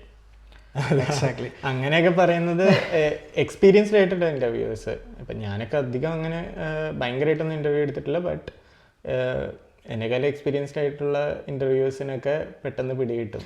ബട്ട് യൂഷ്വലി എനിക്കും അതാണ്, നമ്മൾ എന്ത് ഫേക്ക് ചെയ്ത് കഴിഞ്ഞാലും ഇൻ്റർവ്യൂവിൽ അത് മനസ്സിലാക്കാൻ പറ്റുമെന്നാണ് എനിക്ക് തോന്നുന്നത്. കാരണം പലരുടെയും വിചാരം ഇൻ്റർവ്യൂ പോകുന്നത് കാണാപ്പാടം പഠിച്ചിട്ടോ അല്ലെങ്കിൽ കുറേ റെസ്യൂമിൽ കീവേഡ്സും ബസ് വേർഡ്സും ആഡ് ചെയ്ത് കഴിഞ്ഞാലോ സെറ്റാവും എന്നാണ്. അങ്ങനെ ഒരു എക്സ്പെക്റ്റേഷൻ തന്നെ ശരിയല്ല എന്നാണ് എനിക്ക് തോന്നുന്നത്. മേ ബി ഇതൊക്കെ ഫേക്ക് ചെയ്തിട്ട് ഈ ഫുള്ള് എന്താ പറയുക ട്രിക്സും വെച്ച് കയറി പോകുന്നവരുണ്ടാവാം. അങ്ങനെ കയറി കഴിഞ്ഞാലും അതെ, വർക്ക് ചെയ്യാന്നുള്ളത് അതിലും വലിയ കാര്യം. അത് നമുക്ക് മെന്റലി ചിലപ്പോൾ പറ്റില്ലായിരിക്കും. നമുക്ക് ഒന്നും അവിടെ വർക്ക് അവർ തരുന്ന ടാസ്ക് ഒന്നും ചെയ്യാൻ പറ്റുന്നില്ല എന്ന് കാണുമ്പോൾ എക്സാക്ട്ലി അത് പണി തന്നെ ആവും. അപ്പോൾ എനിക്കൊരു ക്വസ്റ്റ്യൻ ഉള്ളത്, ഇപ്പം കമ്മ്യൂണിറ്റിയിൽ കുറേ പേരുണ്ടെന്ന് പറഞ്ഞു. ഇപ്പം ഇവർ ഇപ്പം പഠിച്ചുകൊണ്ടിരിക്കുന്നവരാണോ അതോ അതായത് ഇപ്പം അവരുടെ എഡ്യൂക്കേഷൻ ഫേസിലുള്ളവരാണോ അതോ അവർ എഡ്യൂക്കേഷൻ കഴിഞ്ഞിട്ട് ജോബ് നോക്കിക്കൊണ്ടിരിക്കുന്നു? നമ്മളെ കമ്മ്യൂണിറ്റിയിൽ എല്ലാ ടൈപ്പ് ഓഫ് ആൾക്കാരും ഉണ്ട്. ഞാൻ നേരത്തെ പറഞ്ഞ പോലെ തന്നെ 10th തൊട്ടിട്ട് എക്സ്പീരിയൻസ്ഡ് ആയിട്ടുള്ള പ്രൊഫഷണൽസ് വരെയുള്ളവരുണ്ട് ഇതിൽ. അപ്പം പക്ഷെ ഇതിലെല്ലാവരും അല്ലെങ്കിൽ 99% ആൾക്കാരും ടാർഗറ്റ് എങ്ങനെ ഒരു നല്ലൊരു സാലറി ഉള്ള പ്രൊഡക്റ്റ് ബേസ്ഡ് കമ്പനീസിൽ ഒരു ഡെവലപ്പർ അല്ലെങ്കിൽ എഞ്ചിനീയർ റോളിലേക്ക് എത്താമെന്നുള്ള ആഗ്രഹിക്കുന്നവരുണ്ട്. ഇതിൽ ചിലവർ ഇപ്പം സയൻസ് ബാക്ക്ഗ്രൗണ്ടിൽ വരുന്നവരുണ്ട്, ചിലർ കൊമേഴ്സ് ഹ്യൂമാനിറ്റീസിന് വരുന്നവരുണ്ട്, ചിലർ ഈ +2 കഴിഞ്ഞ് നേരിട്ട് ഡയറക്റ്റ്ലി വർക്ക് ചെയ്യുന്നവരുണ്ട്. വർക്ക് ചെയ്തിട്ട് ടീം ലീഡൊക്കെ ആയ ഒരു ചെക്കനൊക്കെ ഉണ്ട്, 19-ാം വയസ്സിൽ ടീം ലീഡാണ്. അങ്ങനെയൊക്കെയുള്ള ടീംസൊക്കെ ഉണ്ട് ഇതിൽ. അതുപോലെ തന്നെ ഡെയിലി ഇരുന്ന് കഷ്ടപ്പെട്ട് പണിയെടുക്കുന്ന സ്റ്റുഡൻസ് ഉണ്ട്, ഡെയിലി പ്രൊജക്റ്റ് ചെയ്യുന്നവർ, ഡെയിലി ലീഡ് കോഡ് ചെയ്യുന്നവരുണ്ട്, ഓപ്പൺ സോഴ്സ് കോൺട്രിബ്യൂട്ട് ചെയ്യുന്നവരുണ്ട്. അതുപോലെ തന്നെ എന്ത് ചെയ്യണമെന്ന് അറിയാതെ നിൽക്കുന്നവരും മെജോറിറ്റി ആൾക്കാർ അങ്ങനെ ഉണ്ട്. ലൈക്ക് അവർക്ക് ആരെങ്കിലും ഒരാൾ ഗൈഡൻസ് കൊടുത്തു കഴിഞ്ഞാൽ അവർ ആ വഴിക്ക് പോകാൻ റെഡി ആയിട്ടുള്ളവരുണ്ട്. പ്രോബ്ലം നമ്മുടെ നാട്ടിലിപ്പം നേരത്തെ ഇനി പറഞ്ഞ തന്നെ കോളേജിൽ CS സ്കോപ്പില്ല പറഞ്ഞ പോലെ കുറേ പേര് ഇപ്പം ഡീമോട്ടിവേറ്റ് ചെയ്യുന്നവരുണ്ട്. സ്കോപ്പില്ല എന്ന് പറയുന്നവരുണ്ട് CS. അപ്പം ആ ജോബിൽ പോകണ്ട, അല്ലെങ്കിൽ പാരൻസിൽ വീട്ടുകാർ സപ്പോർട്ട് ചെയ്യാത്തവരുണ്ട്. അങ്ങനെ പല ടൈപ്പ് ഓഫ് ആൾക്കാരുണ്ട്. ഇപ്പോൾ ബേസിക്കലി ഇവർക്ക് എല്ലാവർക്കും ഡ്രീം എന്താ വെച്ച് കഴിഞ്ഞാൽ ഇതുപോലത്തെ ടെക്കിനോടുള്ളൊരു പാഷനുള്ളവരാണ്. അപ്പം നമ്മളൊരു പർപ്പസ് എന്താ വെച്ച് കഴിഞ്ഞാൽ എങ്ങനെയെങ്കിലും ഇവർക്കുള്ള ഓപ്പർച്യൂണിറ്റി ക്രിയേറ്റ് ചെയ്ത് കൊടുക്കുക. അപ്പം ഈ IIT-യിലും NIT-യിലും ഉള്ളവർക്കൊക്കെ കൈൻഡ് ഓഫ് സുഖമാണ്, കാരണം അവർക്ക് അത്രയും ഓപ്പർച്യൂണിറ്റീസ് ആ കോളേജിൽ തന്നെ ഉണ്ട്. അവർക്ക് എത്തേണ്ടതും അതിനുള്ള എല്ലാ ഓപ്പർച്യൂണിറ്റീസ് അവിടെ ഉണ്ട്. പക്ഷേ നമ്മുടെ നാട്ടിലെ കോളേജസ് അല്ലെങ്കിൽ മിക്ക പ്രൈവറ്റ് കോളേജസിലൊന്നും ഓപ്പർച്യൂണിറ്റീസ് അവർക്കുള്ള സിലബസിൻ്റെ അപ്പുറമുള്ള സാധനങ്ങൾ വളരെ കുറവാണ്. അപ്പം ആ ഒരു സിലബസിന് അപ്പുറമുള്ള സാധനം കൊടുക്കുക, അല്ലെങ്കിൽ ആ സിലബസിലൊന്നും പറ്റാത്തവർക്ക് വേറുള്ള ആൾട്ടർനേറ്റീവ് വഴിയിലൂടെ നമ്മൾക്ക് എങ്ങനെയാണ് ഇവരെ ഈ ഫീൽഡിലേക്ക് കൊണ്ടുവരാൻ പറ്റുക എന്നാണ് നമ്മളിപ്പോൾ ഫോക്കസ് ചെയ്യുന്നത്. ഈ കമ്മ്യൂണിറ്റി നെക്സ്റ്റ് പ്ലാൻ എന്താണെന്ന് വെച്ച് കഴിഞ്ഞാൽ നമ്മളെല്ലാ കോളേജിലും ഒരു ക്ലബ്ബ് സ്റ്റാർട്ട് ചെയ്യാനുള്ളൊരു പ്ലാൻ ഉണ്ട്. മാക്സിമം പറ്റുന്നിടത്തോളം കോളേജിലൊക്കെ ഒരു ടെക് ക്ലബ് VCode-ൻ്റെ ഒരു ക്ലബ്ബ് സ്റ്റാർട്ട് ചെയ്യണം. അതിൽ സ്റ്റുഡൻറ്റ് മെമ്പേഴ്സ് കൊണ്ട് നമുക്ക് ആനുവലി കുറച്ച് ഹാക്കത്തോൺസും വർക്ക്ഷോപ്സ് സെമിനാർസ് ഇതൊക്കെ കണ്ടക്ട് ചെയ്യണം.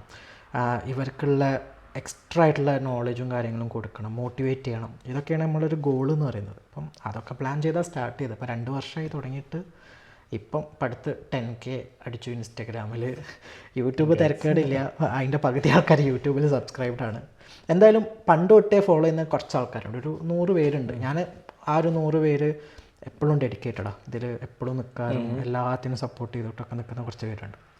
അപ്പോൾ അവർ കാണുമ്പോഴാണ് നമുക്ക് മോട്ടിവേഷൻ വരിക ഇതുപോലെ ഓരോന്ന് ചെയ്യാനും ഇതൊക്കെ. അപ്പം നിന്നോടുള്ള ഈ കോൺവെർസേഷനുള്ള മെയിൻ റീസൺ തന്നെ കുറേ ആൾക്കാർ പറഞ്ഞു അവർക്ക് ഈ മെഷീൻ ലേണിങ്ങിനെ കുറിച്ചും അല്ലെങ്കിൽ ഇതിലുള്ള ശരിക്കും വർക്ക് ചെയ്യുന്ന ആൾക്കാരെ കുറിച്ച് അവരുടെ ഒരു പെർസ്പെക്റ്റീവും കാര്യങ്ങളും അറിയണം. കാരണം നാട്ടിൽ ഈ മെഷീൻ ലേണിംഗ് ആൾക്കാർ കൂടുതൽ അറിയുന്നത് ഈ കോഴ്സ് പ്രൊവൈഡ് ചെയ്യുന്ന ആൾക്കാർ കേൾക്കുന്നത്, അല്ലെങ്കിൽ കമ്പനീസ് പറയുന്ന AI എന്നുള്ള ആ ഒരു ടേംസ് അങ്ങനെയാണ്. അല്ലാതെ ശരിക്കും എന്താണ് ഈ ആൾക്കാർ ഇവിടെ വർക്കിൽ ചെയ്യുന്നത്, എങ്ങനെയാണ് അവരോട് എത്തിയെന്നോ ആർക്കും അങ്ങനെ അറിയത്തില്ല. അപ്പം നിൻ്റെ ആ ഒരു പെർസ്പെക്റ്റീവ് ഇവിടെ വന്നു കഴിഞ്ഞാൽ എല്ലാവർക്കും ഭയങ്കര ഹെൽപ്ഫുൾ ആണെന്ന് എനിക്ക് തോന്നുന്നു. Make sense. ഞാനും ഇപ്പോൾ ഈ ഫീൽഡിൽ വർക്ക് ചെയ്ത് സ്റ്റാർട്ട് ചെയ്തപ്പോഴാണ് ഇതിനകത്ത് ഇങ്ങനെയൊക്കെയാണ് ചെയ്യുന്നത് എന്നുള്ളത് മനസ്സിലാക്കിയത്. കാരണം അതുവരെയുള്ള മെഷീൻ ലേണിംഗ് എന്ന് പറഞ്ഞിട്ടുണ്ടെങ്കിൽ നമ്മൾ എന്തെങ്കിലും ഒരു സംഭവം കാണുന്നു, അത് എടുത്തിട്ട് പെട്ടെന്ന് ചെയ്ത് തീർക്കുന്നു, അല്ലെങ്കിൽ നമ്മൾ വേറെ ഏതെങ്കിലും ഒരു ലൈബ്രറി ജസ്റ്റ് യൂസ് ചെയ്യുന്നു. പക്ഷേ ഇവിടെ വന്നപ്പോഴാണ് എന്തൊക്കെയാണ് അതിൻ്റെ ബിഹൈൻഡ് ദി സീൻസ്, നമ്മൾ ശരിക്കും ഒരു പ്രൊഡക്റ്റ് ഉണ്ടാക്കുമ്പോൾ അതിന് വേണ്ടിയിട്ട് നമ്മൾ മെഷീൻ ലേണിങ്ങിൽ എങ്ങനെയാണ് അതിൻ്റെ തോട്ട് പ്രോസസ്സ് എന്നുള്ളത് മനസ്സിലാക്കിയത്. കാരണം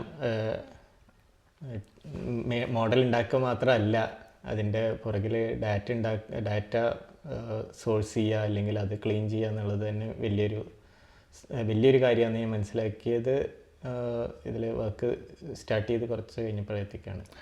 പിന്നെ വേറൊരു കാര്യം ഇപ്പോൾ തോന്നുന്നു, മെഷീൻ ലേണിംഗ് പറഞ്ഞു, അതേപോലെ ഇപ്പം കമ്പ്യൂട്ടർ സയൻസിൻ്റെ കുറച്ച് കോർ സബ്ജക്ട്സ് ഒക്കെ ഉണ്ടല്ലോ, അതും ഇമ്പോർട്ടൻ്റ് ആണോ ആൾക്കാർ പഠിക്കേണ്ടത്, അത് വെറുതെ മെഷീൻ ലേണിംഗ് മാത്രം പഠിച്ചാൽ മതി?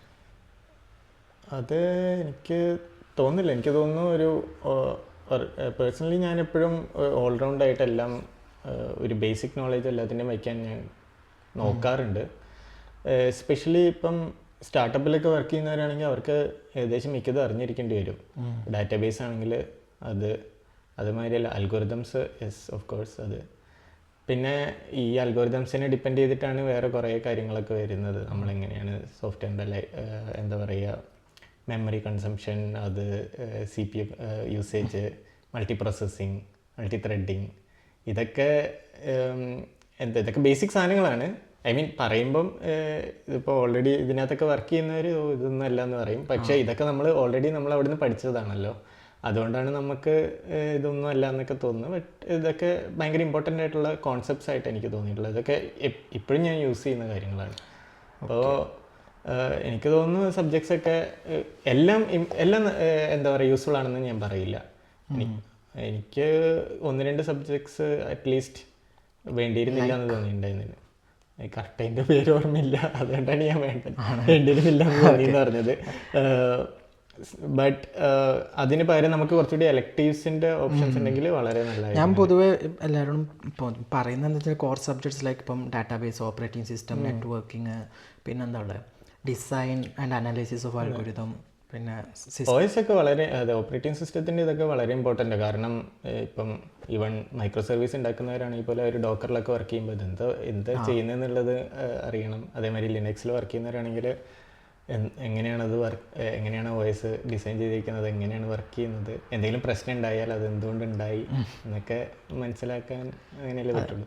അപ്പം ഈ ഒരു കോർ സബ്ജക്ട്സും പിന്നെ നമ്മുടെ DSA അല്ലെങ്കിൽ ആ രീതിയിലുള്ള ലീഡ് കോഡ് ക്വസ്റ്റ്യൻസ്, പിന്നെ കുറച്ചൊക്കെ സിസ്റ്റം ഡിസൈനെ കുറിച്ചോ അല്ലെങ്കിൽ അവരെന്ത് ഫീൽഡ് മെഷീൻ ലേണിംഗ് ആണ് മെഷീൻ ലേണിംഗ് അല്ലെങ്കിൽ ഫുൾ സ്റ്റാക്കാണ് ഫുൾ സ്റ്റാക്ക് ആ ഒരു ഡൊമൈനിലുള്ള കാര്യങ്ങളും ഇതൊക്കെ പഠിച്ച് അത് ഒരു പ്രാക്ടിക്കലി ഇംപ്ലിമെൻറ്റ് ചെയ്യാൻ പറ്റിയ ഒരു പ്രൊജക്ട്സ്, ഓപ്പൺ സോഴ്സ് കോൺട്രിബ്യൂഷൻ, പിന്നെ വല്ല ഹാക്കത്തോണോ ഇവൻറ്റ്സിലൊക്കെ പങ്കെടുക്കുക, ഇതൊക്കെ ഒരാൾ ചെയ്ത് കഴിഞ്ഞാൽ തന്നെ എനിക്ക് തോന്നുന്നു 90% ഒരു നല്ലൊരു എഞ്ചിനീയർ ആവാൻ അല്ലെങ്കിൽ ഒരു കമ്പനിക്ക് ഇൻ്റർവ്യൂ അറ്റൻഡ് ചെയ്യാൻ എലിജിബിൾ ആണെന്ന് എനിക്ക് തോന്നുന്നു. ഇത്രയും ഇതെല്ലാം ഒരാൾക്ക് പെട്ടെന്ന് ചെയ്തെടുക്കാൻ പറ്റുന്നതായിരിക്കില്ല. പക്ഷേ അതിന് ടൈം കൊടുത്ത് എന്താ പറയുക, ആ ടൈമാണ് നമ്മളെ കോളേജ് എന്ന് ഞാൻ പറയാം. അതെ അതെ കറക്റ്റ്. അപ്പോൾ അതിന് ഒരു സൈഡിൽ തിയറിറ്റിക്കൽ ഇത് പഠിക്കുക, അതിൻ്റെ പാരലലി കുറച്ച് പ്രൊജക്ട്സ് എല്ലാ ദിവസവും ഇരുന്നിട്ട് പ്രൊജക്റ്റ് ചെയ്യാൻ പറ്റിക്കൊള്ളണമെന്നില്ല കോളേജ് ലൈഫ് ആകുമ്പോൾ. പക്ഷേ ഇപ്പം ഒറ്റയ്ക്ക് ഇത് ചെയ്യാണ്ട് ഞാൻ പറയുകയാണെങ്കിൽ ഗ്രൂപ്പായിട്ട് ചെയ്യുക. ഇപ്പം കമ്മ്യൂണിറ്റിയിൽ ചെയ്യുമ്പോൾ അത് നിങ്ങൾക്ക് കമ്മ്യൂണിറ്റി തന്നെ ഗ്രൂപ്പുകൾ ഉണ്ടാവാം. ബട്ട് ഈവൺ അതല്ല, ഇപ്പോൾ കോളേജിൽ ചെയ്യുന്നവരാണെങ്കിൽ കോളേജിൽ ഫ്രണ്ട്സ് ഉണ്ടാവുമല്ലോ, അവരുടെ കൂടെ ചെയ്യുക. കോളേജിൻ്റെ ഈവൻസിന് വേണ്ടി പ്രൊജക്ട്സ് ചെയ്യുക. കോളേജിലേക്ക് എന്തെങ്കിലും കോൺട്രിബ്യൂട്ട് ചെയ്യുന്നതാണെങ്കിൽ അങ്ങനെ ജസ്റ്റ് എക്സാംസ് പറഞ്ഞാൽ, അല്ലെങ്കിൽ ഫ്രീലാൻസ് പ്രൊജക്ട്സ് ആണെങ്കിൽ അത്, ജസ്റ്റ് ഓപ്പൺ സോഴ്സിലേക്കാണെങ്കിൽ അങ്ങനത്തെ പ്രൊജക്ട്സ്. പക്ഷേ ഇതൊക്കെ ചെയ്യുമ്പോൾ നമുക്ക് എക്സ്പീരിയൻസ് ആണല്ലോ കിട്ടുന്നത്. എക്സ്പീരിയൻസ് ആണ് എപ്പോഴും ഇമ്പോർട്ടൻ്റ് ആയിട്ട് തോന്നിയിട്ടുള്ള ഏത് ഫീൽഡിലാണെങ്കിലും. ഡെവലപ്പറിൻ്റെ ഫീൽഡിലാണെങ്കിലും ഇപ്പം നമ്മൾ ജസ്റ്റ് കുറേ അൽഗോരിതംസ് പഠിച്ചേക്കുന്ന അല്ലാണ്ട് നമ്മൾ ആക്ച്വലി നമ്മൾ വർക്ക് ചെയ്യുമ്പോഴാണ് നമുക്ക് മനസ്സിലാവുക ഇതൊക്കെ എന്തിനാണ് യൂസ് ചെയ്യുന്നത്, എന്ത് യൂസ് കേസിനാണ് ഇത് വേണ്ടി വരുന്നത്. അപ്പം നമുക്ക് കുറച്ച് പ്രോബ്ലംസ് അല്ലെങ്കിൽ കുറേ കാലം നമ്മൾ ഇതിൽ വർക്ക് ചെയ്യുമ്പോൾ നമുക്ക് ഇപ്പോൾ ഫ്രഷറായിട്ട് വരുന്ന ഒരാൾ ഈ അൽഗോരിതംസ് അറിയുന്ന ആളായിരിക്കും. പക്ഷേ അയാൾക്ക് ഇത് എന്തിന് എവിടെ യൂസ് ചെയ്യണം എന്നുള്ളത് പെട്ടെന്ന് കത്തണമെന്നില്ല. പക്ഷേ ഇത് വർക്ക് ചെയ്ത ഒരാൾക്ക് അല്ലെങ്കിൽ എക്സ്പീരിയൻസ് ഉള്ള ആൾക്ക് അത് പെട്ടെന്ന് പിടികിട്ടും. അതേമാതിരി തന്നെ ഡെവോപ്സിലായാലും ആ സിസ്റ്റത്തിൻ്റെ നോളജ് ഓൾറെഡി എന്താ പറയുക, ഒരു ഇഷ്യൂ കണ്ട ആൾക്ക് അത് പെട്ടെന്ന് ഐഡൻറ്റിഫൈ ചെയ്യാൻ പറ്റുമല്ലോ എന്തുകൊണ്ട് അത് സംഭവിച്ചു എന്നുള്ളത്.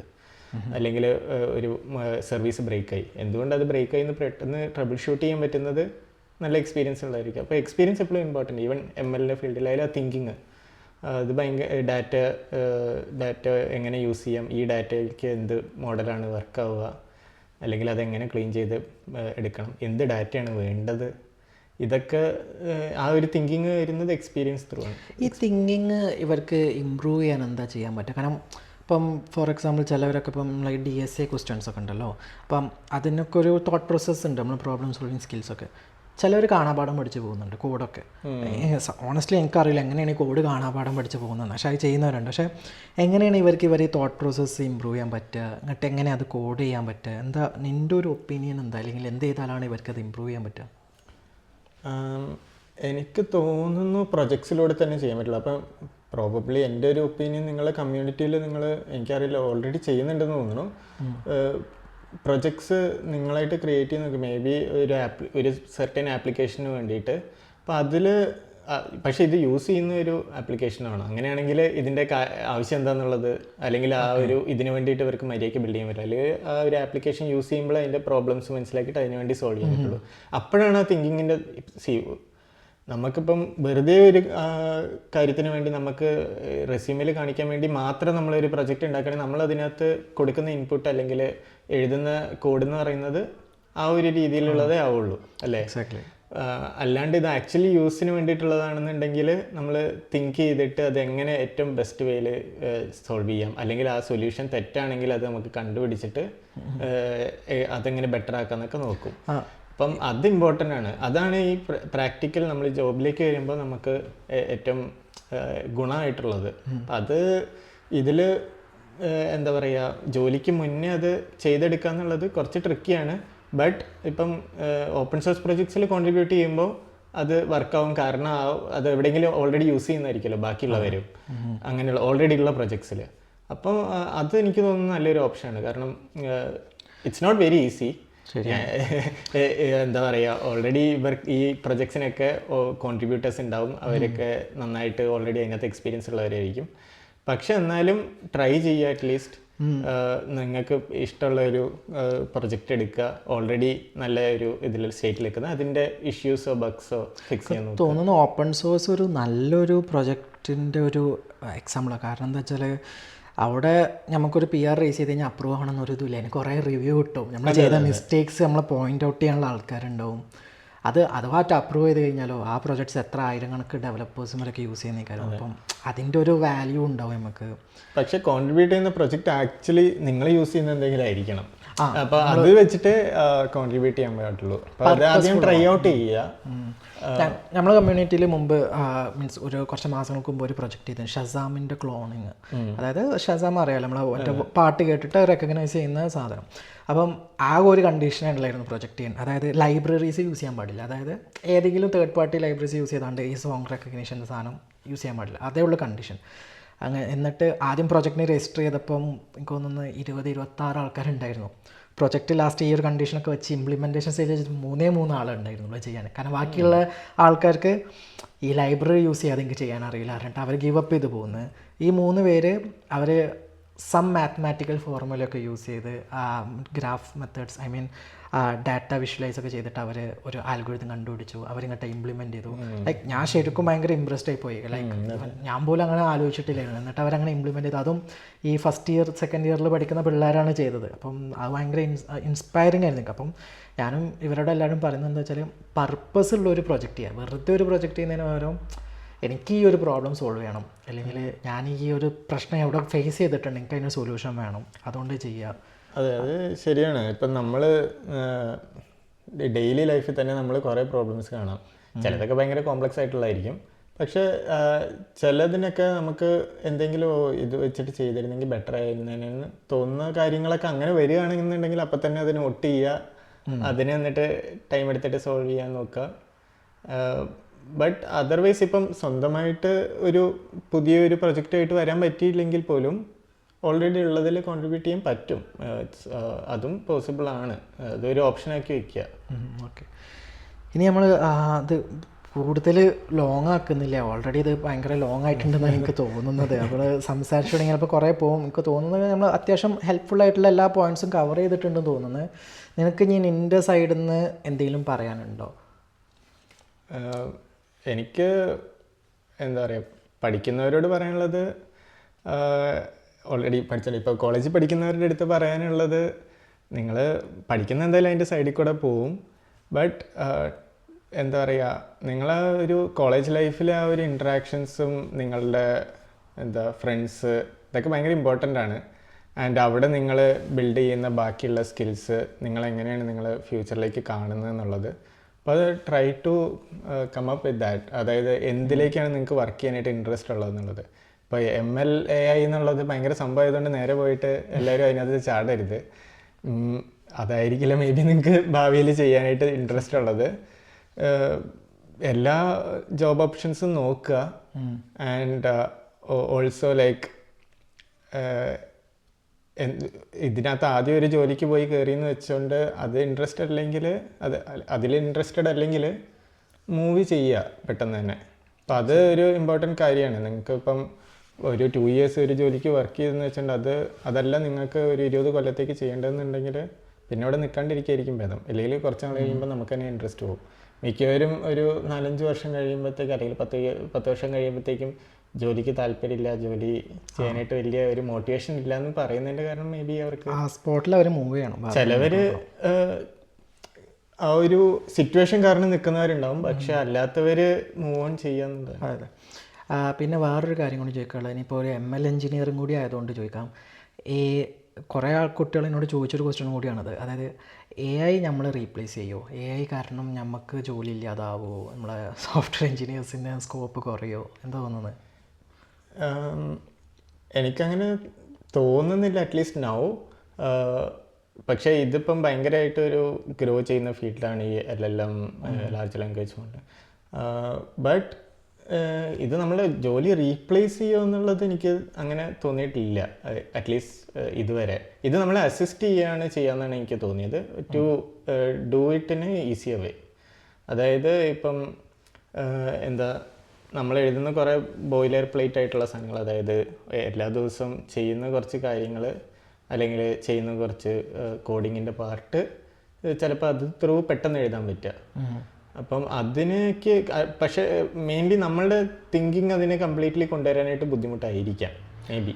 ഓക്കെ, അതുകൊണ്ട് കംപ്ലീറ്റ്ലി റീപ്ലേസ് ചെയ്യുന്നൊന്നുമില്ല. പിന്നെ ചില ജോബ്സിനെ റീപ്ലേസ് ചെയ്യാം. അപ്പം എന്താ പറയുക, അതിനകത്ത് തന്നെ ഒരു ബെറ്റർ പൊസിഷനിലേക്ക് മൂവ് ചെയ്യാന്നുള്ളതേ ഉള്ളൂ, അല്ലെങ്കിൽ അതിൻ്റെ വേറെ ഒരു റോളിലേക്ക് സ്വിച്ച് ചെയ്യാന്നുള്ളതേ ഉള്ളൂ. ബട്ട് ഈ സോഫ്റ്റ്വെയർ ഫീൽഡിൽ എല്ലാ ജോലിയൊന്നും റീപ്ലേസ് ആവുന്ന എനിക്ക് അങ്ങനത്തെ ഒരു എക്സാക്ട്ലി. ഇപ്പോൾ നമ്മൾ ഒരു എഞ്ചിനീയർ ഡെവലപ്പർ എന്നല്ല, നമ്മളെ ജോലി ശരിക്കും വെറും കോഡ് ചെയ്യൽ മാത്രമാണോ? ആസ് ഇൻ അതായത് വെറുതെ പ്രോഗ്രാമിങ് ചെയ്യുക, അതായത് ഒരു പൈത്തൺ ആണെങ്കിൽ പൈത്തൺ കോഡ് ചെയ്യുക, ഈ കോഡിങ് മാത്രമാണോ നമ്മളെ ജോലി എന്ന് പറയുന്നത്? ഒരു എഞ്ചിനീയർ എന്ന് പറഞ്ഞാൽ കോഡിങ്, ഇപ്പോൾ കോഡിങ് ആണെന്നുണ്ടെങ്കിൽ നമുക്കിപ്പം ChatGPT ഇട്ടിട്ട് സാധനം കിട്ടും. അപ്പം എൻ്റെ ഒരു ക്വസ്റ്റ്യൻ എന്താ വെച്ചാൽ അത് മാത്രമാണോ ഒരു എഞ്ചിനീയർ ചെയ്യുന്നത്? ഒരു സോഫ്റ്റ്വെയർ എഞ്ചിനീയർ എനിക്ക് തോന്നുന്നത് അങ്ങനെയല്ല. അത് ശരിക്കും നമ്മൾ ആ ഒരു ഇപ്പോൾ പ്രൊഡക്റ്റ് ബേസ്ഡ് കമ്പനിയിലാണെങ്കിൽ നമുക്കൊരു തിങ്കിങ് ഉണ്ടാവണമല്ലോ. ആസ് ഇൻ ലൈക്ക് നമ്മളുടെ കസ്റ്റമർ അല്ലെങ്കിൽ നമ്മളെ ഈ പ്രൊഡക്റ്റ് എങ്ങനെയാണ് നമ്മളത് ഇമ്പ്രൂവ് ചെയ്യുക, അതിന് വേണ്ടിയിട്ടാണ് നമ്മൾ കോഡ് ചെയ്യുന്നത്. അല്ലെങ്കിൽ അതിനെ എങ്ങനെ ബെറ്റർ ആക്കാം, അല്ലെങ്കിൽ ആ സാധനം എങ്ങനെ ഉണ്ടാക്കാം. അപ്പോൾ അതിനകത്ത് നമ്മളുടെ ആ ഒരു തിങ്കിങ്ങിൽ നിന്നാണ് ഈ ബേസിക് ഐഡിയ ഉണ്ടാക്കുന്നത്. അല്ലെങ്കിൽ ആ ChatGPTയുടെ അടുത്ത് യൂഷ്വലി ആൾക്കാർ കൊണ്ടുപോയിട്ട് എഴുതുന്ന ആ സാധനം എന്ന് പറയുന്നത് അത് നമ്മുടെ മനസ്സിൽ നിന്ന് വരുന്നതാണല്ലോ. ആ ഒരു പാർട്ട് ഇമ്പോർട്ടൻ്റ് തന്നെയാണ്. ഓൾസോ ലൈക്ക് ഇപ്പോൾ കോഡ് എഴുതിയെന്ന് വിചാരിക്കുക, അത് ടെസ്റ്റ് ചെയ്യുക, ലൈക്ക് അത് മര്യാദയ്ക്ക് വർക്കാവുന്ന രീതിയിൽ തന്നെയാണോ, ആൻഡ് അത് ബാക്കിയെല്ലാമായിട്ട് ഇൻറ്റഗ്രേറ്റ് ആവുന്നുണ്ടോ, ആൻഡ് ഇത് ആക്ച്വലി യൂസേഴ്സിന് ഇഷ്ടപ്പെടുന്നുണ്ടോ. ആസ് എ യൂസർ നമ്മളൊരു യൂസർ ആയിരിക്കുമല്ലോ ആസ് എ ഹ്യൂമൻ ബീങ്. അപ്പം നമുക്കും അത് നമുക്കേ പിടികിട്ടത്തുള്ളൂ, എന്താ പറയുക, അറ്റ്ലീസ്റ്റ് അറ്റ് ദിസ് പോയിന്റ്. അപ്പം എനിക്ക് തോന്നുന്നു ആ ക്വസ്റ്റ്യൻ ഞാൻ ആൻസർ ചെയ്തെന്നുള്ളത്. എനിക്ക് അത് അല്ല, ഈവൻ ഇൻ ഫ്യൂച്ചർ ഇപ്പം നമുക്ക് വിചാരിക്കുക ഈ AI ഒക്കെ നല്ല ഡെവലപ്ഡായി നല്ലോണം കോഡ് ചെയ്യാനും കാര്യങ്ങളൊക്കെ പറ്റുകയാണെന്നുണ്ടെങ്കിലും ഒരു സോഫ്റ്റ്വെയർ എഞ്ചിനീയർ എന്ന് പറയുന്നത് വെറും കോഡിങ് മാത്രമല്ല. ഇപ്പം ലൈക്ക് സിസ്റ്റം ഡിസൈനിങ് കാര്യം ഈ പറഞ്ഞ പോലെ തന്നെ എവിടെ എങ്ങനെ ഇംപ്ലിമെൻറ്റ് ചെയ്യണം, എങ്ങനെ ഡിപ്ലോയ് ചെയ്യണം, എങ്ങനെ ടെസ്റ്റ് ചെയ്യണം, എങ്ങനെ എഫിഷ്യൻ്റ് ആക്കണം, ഈ വക കാര്യങ്ങൾ ഇതിനൊരു നോട്ട്ബുക്കില്ല. കാരണം ഓരോ ടീമിനും ഓരോ രീതിക്കാരും, ഓരോ കമ്പനിക്കും ഓരോന്നേക്കാരും, ആ സാഹചര്യത്തിനനുസരിച്ച് മാറ്റേണ്ടി വരും. അപ്പം ഈ വക കാര്യങ്ങളൊക്കെയാണ് ഒരു എഞ്ചിനീയർ ചെയ്യാനുള്ളത്. അപ്പം കോഡിങ് ഒരു പ്രോഗ്രാമിങ്ങിൽ സ്റ്റിക്ക് ഓൺ ചെയ്തെന്നാണ് ഞാൻ എല്ലാവരും പറയാം. ഇതാണ് നേരത്തെ നമ്മളെ ഫസ്റ്റത്തെ ക്വസ്റ്റ്യൻ, അല്ല പ്രോഗ്രാമിംഗ് ലാംഗ്വേജിലേക്കൊക്കെ തിരിച്ചു പിന്നെത്തുന്നത്. അപ്പം പൊതുവെ എല്ലാവരും ലാംഗ്വേജിനോട് സ്റ്റിക്ക് ഓൺ ചെയ്യുമ്പോൾ ഞാൻ പറയുന്ന ഒരു പോയിന്റ് ഇതാണ്. ലൈക്ക് നിങ്ങൾക്ക് ഇത് ശരിയാണെന്ന് തോന്നുന്നു അതോ? ജസ്റ്റ് ഇപ്പോൾ ആൾക്കാർ പറയുന്നത് എന്താണ്, എന്താ ഞാനിപ്പോൾ ഇതൊന്നും പഠിക്കേണ്ട ആവശ്യമില്ല, ജസ്റ്റ് ChatGPTയുടെ അടുത്ത് ചോദിച്ചിട്ട് നേരെ എന്നോട് ഒരാൾ ചോദിച്ചിട്ടുണ്ടായിരുന്നു, നമുക്ക് ഒരു 10 ChatGPT പ്രീമിയം അക്കൗണ്ട് എടുത്തു കഴിഞ്ഞാൽ അതിനൊരു 20 സോഫ്റ്റ്വെയർ എഞ്ചിനീയറിനെ റീപ്ലേസ് ചെയ്യാൻ പറ്റൂലേ എന്ന്. അത് നിങ്ങൾക്ക് ഇപ്പം ഒരു ആൾ എന്ന് പറഞ്ഞാൽ, ഇപ്പം ഞാനിപ്പോൾ ഒരു കോഡ് എഴുതി തരുന്നതാണെങ്കിൽ അതിനകത്തൊരു അക്കൗണ്ടബിലിറ്റി ഉണ്ട്. ആൻഡ് നമുക്കിപ്പോൾ തെറ്റാണെന്ന് മനസ്സിലാക്കിയാൽ നമ്മൾ ഭാവിയിൽ നമ്മളുടെ ഒരു എക്സ്പീരിയൻസ് ത്രൂ ആണ് നമ്മൾ പഠിച്ചു തന്നിരിക്കുന്നത് ഇതെങ്ങനെയാണെന്നുള്ളത്. മറ്റേതൊരു ഇപ്പോഴും ഒരു എന്താ ഒരു ചെറിയൊരു ബ്ലാക്ക് ബോക്സ് ആണത്. അത് പറയുന്നത് ശരിയാവണമെന്നില്ല. അപ്പം അതൊരു ശരിയായിട്ടുള്ള അപ്രോച്ചാണെന്ന് എനിക്ക് അറ്റ്ലീസ്റ്റ് അറ്റ് ദിസ് പോയിന്റ് തോന്നുന്നില്ല. ആൻഡ് പക്ഷെ എന്താ പറയുക, ആ ഒരു 10 അക്കൗണ്ട് എടുത്തിട്ട് മറ്റേ 20 റീപ്ലേസ് ചെയ്യാന്ന് പറയുന്നത് ലൈക്ക് ChatGPT തരുന്ന ആൻസർ, അല്ലെങ്കിൽ ഏത് മോഡലായിക്കോട്ടെ, ഇപ്പോൾ ഒരു ലാർജ് ലാംഗ്വേജ് മോഡൽ തരുന്ന ആൻസർ തെറ്റാണെങ്കിൽ means how are you going to explain to the customer? അത് ശരിയാണ്, അതൊരു ടാസ്ക് തന്നെയാണ്. അപ്പം എനിക്ക് തോന്നുന്നു ഒരു എഞ്ചിനീയറുടെ ഇൻപുട്ട് ഭയങ്കര വാല്യുവബിളാണ് എപ്പോഴും നമ്മളൊരു പ്രൊജക്റ്റിൽ എന്നുള്ളത്. അതുപോലെ തന്നെയുള്ള വേറെ കാര്യം, ഇപ്പം ChatGPT കോഡ് കോപ്പി പേസ്റ്റ് ചെയ്താണ്ട് പ്രൊജക്റ്റ് ചെയ്യുന്നതിനെ കുറിച്ചുള്ള എൻ്റെ ഒരു ഒപ്പീനിയൻ എന്താ? ജനറലി ഇത് LLMൻ്റെ ഔട്ട്പുട്ട് ആണെങ്കിലും എടുത്തിട്ട് കാരണം പ്രൊജക്റ്റ് ആവും. കാരണം പിള്ളേർക്ക് പ്രൊജക്റ്റ് ചെയ്യണം എന്ന് വിചാരിക്കുക, എന്തെങ്കിലും ആവട്ടെ, അവർ കോളേജ് പ്രൊജക്റ്റ് എന്തെങ്കിലും ആവട്ടെ, അവർക്കിത് ChatGPTയിൽ പ്രോപ്പർ ഇപ്പം ലെറ്റ്സ് സേ കാൽക്കുലേറ്റർ ആപ്പ് ഉണ്ടാക്കുകയാണ്. കാൽക്കുലേറ്റർ ആപ്പ് നമ്മളൊക്കെ പണ്ട് ജാവയിൽ കോഡ് ചെയ്തുണ്ടാക്കി, ഇന്ന് നേരെ സാധനം GPT പറഞ്ഞാൽ കോഡ് ചെയ്ത് നമുക്ക് സാധനം തരും. അത് നമ്മൾ റൺ ചെയ്യുക, ഇംപ്ലിമെൻറ്റ് ചെയ്താൽ നമ്മൾ കാൽക്കുലേറ്റർ ആപ്പായി. ഈ ഒരു സാധനം വേഴ്സസ് സെയിം ആണ് ഇത് കോഡ് ചെയ്തുണ്ടാക്കി, അതിലേതിനാ വാല്യൂ ഉള്ളത്? എന്താണ് അതിനകത്ത് നമുക്ക് നമ്മളത് എന്തിനാ ഉണ്ടാക്കുന്നതെന്നുള്ളത് ഫസ്റ്റ് നമ്മൾ മനസ്സിലാക്കണം. വെറുതെ റെസ്യൂമിൽ എഴുതി കാണിക്കാനാണെങ്കിൽ ഇത് ചെയ്യുന്നതുകൊണ്ട് മേ ബി അവിടെ ഒരു ഗുണം ഉണ്ടായെങ്കിലും ആക്ച്വലി ഇൻ്റർവ്യൂവിൽ മിക്കവാറും അവർക്ക് മനസ്സിലാവും നമുക്കതിനെപ്പറ്റി വലിയ ധാരണയില്ല എന്നുള്ളത്. അപ്പം കോഡ് ചെയ്ത് പോകുമ്പോൾ നമ്മൾ കുറേ ഫേസ് ചെയ്യുന്ന പ്രോബ്ലംസ് ഉണ്ട്. ആരും എനിക്ക് തോന്നുന്നില്ല ആരും കോഡിൽ ബഗ്ഗൊന്നും ഉണ്ടാവാണ്ട് എഴുതുന്നുള്ളത്. അപ്പം അല്ലെങ്കിൽ നമുക്ക് തിങ്ക് ചെയ്യുമ്പോൾ നമ്മൾ സ്റ്റക്ക് ആവാം. അപ്പോൾ അതൊക്കെയാണ് എനിക്ക് തോന്നുന്നത് അതൊക്കെയാണ് ചാലഞ്ചസ് നമ്മൾ നോക്കേണ്ടത്. അപ്പോൾ അല്ലെങ്കിൽ അതൊക്കെയാണ് മെയിൻ കാര്യങ്ങൾ. നമ്മളവിടെ സ്റ്റക്ക് ആകുമ്പോൾ നമ്മളതെങ്ങനെ സോൾവ് ചെയ്യുന്നു എന്നുള്ളതാണ്. മേ ബി നമ്മൾ തിങ്ക് ചെയ്തിട്ട് പുതിയ ഐഡിയ ആയിട്ട് വരാം. അല്ലെങ്കിൽ ഇപ്പോൾ നമുക്ക് മനസ്സിലാവാത്താണെങ്കിൽ നമ്മൾ സെർച്ച് ചെയ്യാം. In that case may be ChatGPT ചോദിക്കാം, അല്ലെങ്കിൽ ആ സ്പെസിഫിക് ഇൻസ്റ്റൻസിന് എന്താണ് ചെയ്യേണ്ടതെന്നുള്ളത് ചോദിക്കുക. അല്ലാണ്ട് മൊത്തം സാധനം കൊണ്ടായിട്ട് എഴുതുന്നത് മോശമാണ്. യൂഷ്വലി എല്ലാവരും സ്റ്റാക്ക് ഓവർഫ്ലോ ഒക്കെ യൂസ് ചെയ്തിട്ട് വന്നവരൊക്കെ തന്നെയാണ്. എക്സാക്ട്ലി, സ്റ്റാക്ക് ഓവർഫ്ലോ ആണ് നമ്മളെ main first point of debugging എന്ന് പറയുന്നത്. പക്ഷെ ഇന്ന് കരുതി നമ്മൾ അവിടുന്ന് നേരെ ഫസ്റ്റ് ഓഫ് ഓൾ അവിടെ നിന്ന് എടുത്ത് കോപ്പി പേസ്റ്റ് ചെയ്തിട്ടല്ലേ നമ്മൾ മനസ്സിലാക്കും. അതിൽ പ്രോപ്പർലി സ്റ്റാക്ക് ഓവർഫ്ലോ എഴുതിയിട്ടുണ്ടാവും എന്തുകൊണ്ട് ഇതിങ്ങനെ ചെയ്തു, എന്തുകൊണ്ട് ഇഷ്യൂ വന്നു, നമ്മൾ മനസ്സിലാക്കും. നെക്സ്റ്റ് ടൈം ആ സംഭവം വന്ന് നമ്മൾ ഫിക്സ് ചെയ്യും. പക്ഷേ ChatGPTയിൽ ഇവർ ചെയ്യുമ്പോഴുള്ള പ്രശ്നം എന്ന് വെച്ചാൽ ആ ഫംഗ്ഷനൊക്കെ അതേപോലെ ഇട്ടിട്ട് അതിൽ നിന്ന് നമ്മളൊരു ക്വസ്റ്റ്യൻ ചോദിച്ചു കഴിഞ്ഞാൽ ബബ്ബ അടിക്കും. എല്ലാവരും പറയും ആ ഫംഗ്ഷൻ ഇത് ചെയ്യുമെന്ന് പറയും. പക്ഷേ എങ്ങനെ ചെയ്യുന്നതെന്ന് വെച്ചാൽ ആർക്കും അത് അറിയത്തില്ല. അപ്പം that was A point. Okay, anyways നമ്മളിനി ഞാൻ ഇതിങ്ങനെ സംസാരിച്ചുകൊണ്ട് നമ്മളെ ക്വസ്റ്റ്യൻസ് ഇങ്ങനെ കൂടിക്കൊണ്ടേ നിൽക്കും, ലെങ്ത്തും കൂടിക്കൊണ്ടിരിക്കും. അപ്പോൾ നമുക്കിത് ഇവിടെ വൈൻഡ് അപ്പ് ചെയ്യാം. ഓക്കെ, അപ്പം ഇവിടെ നമ്മുടെ കമ്മ്യൂണിറ്റിയിലുള്ള സ്റ്റുഡൻസായിട്ട് വന്ന് സംസാരിച്ചതിനും അവർക്ക് വാല്യൂബിൾ ആയിട്ടുള്ള ഇൻഫർമേഷൻ കൊടുത്തതിനും ഗൗതമിന് ഒരുപാട് താങ്ക്സ്. പിന്നെ എല്ലാവരും നിങ്ങളുടെ ഒപ്പീനിയനും കാര്യങ്ങളൊക്കെ ഒന്ന് കമൻറ്റിൽ ഇടുക. എന്താണ് ഇതുപോലത്തെ വീഡിയോസ് ഇനി വേണോ, ഗൗതമിനോട് എന്തെങ്കിലും ക്വസ്റ്റ്യൻ ചോദിക്കുകയാണെങ്കിൽ ഇടാം. ഓക്കെ, അപ്പോൾ നമുക്കിനി അടുത്ത വീഡിയോ ആയിട്ട് കാണുന്നവർക്ക് എല്ലാവർക്കും ബൈ ബൈ. Bye guys.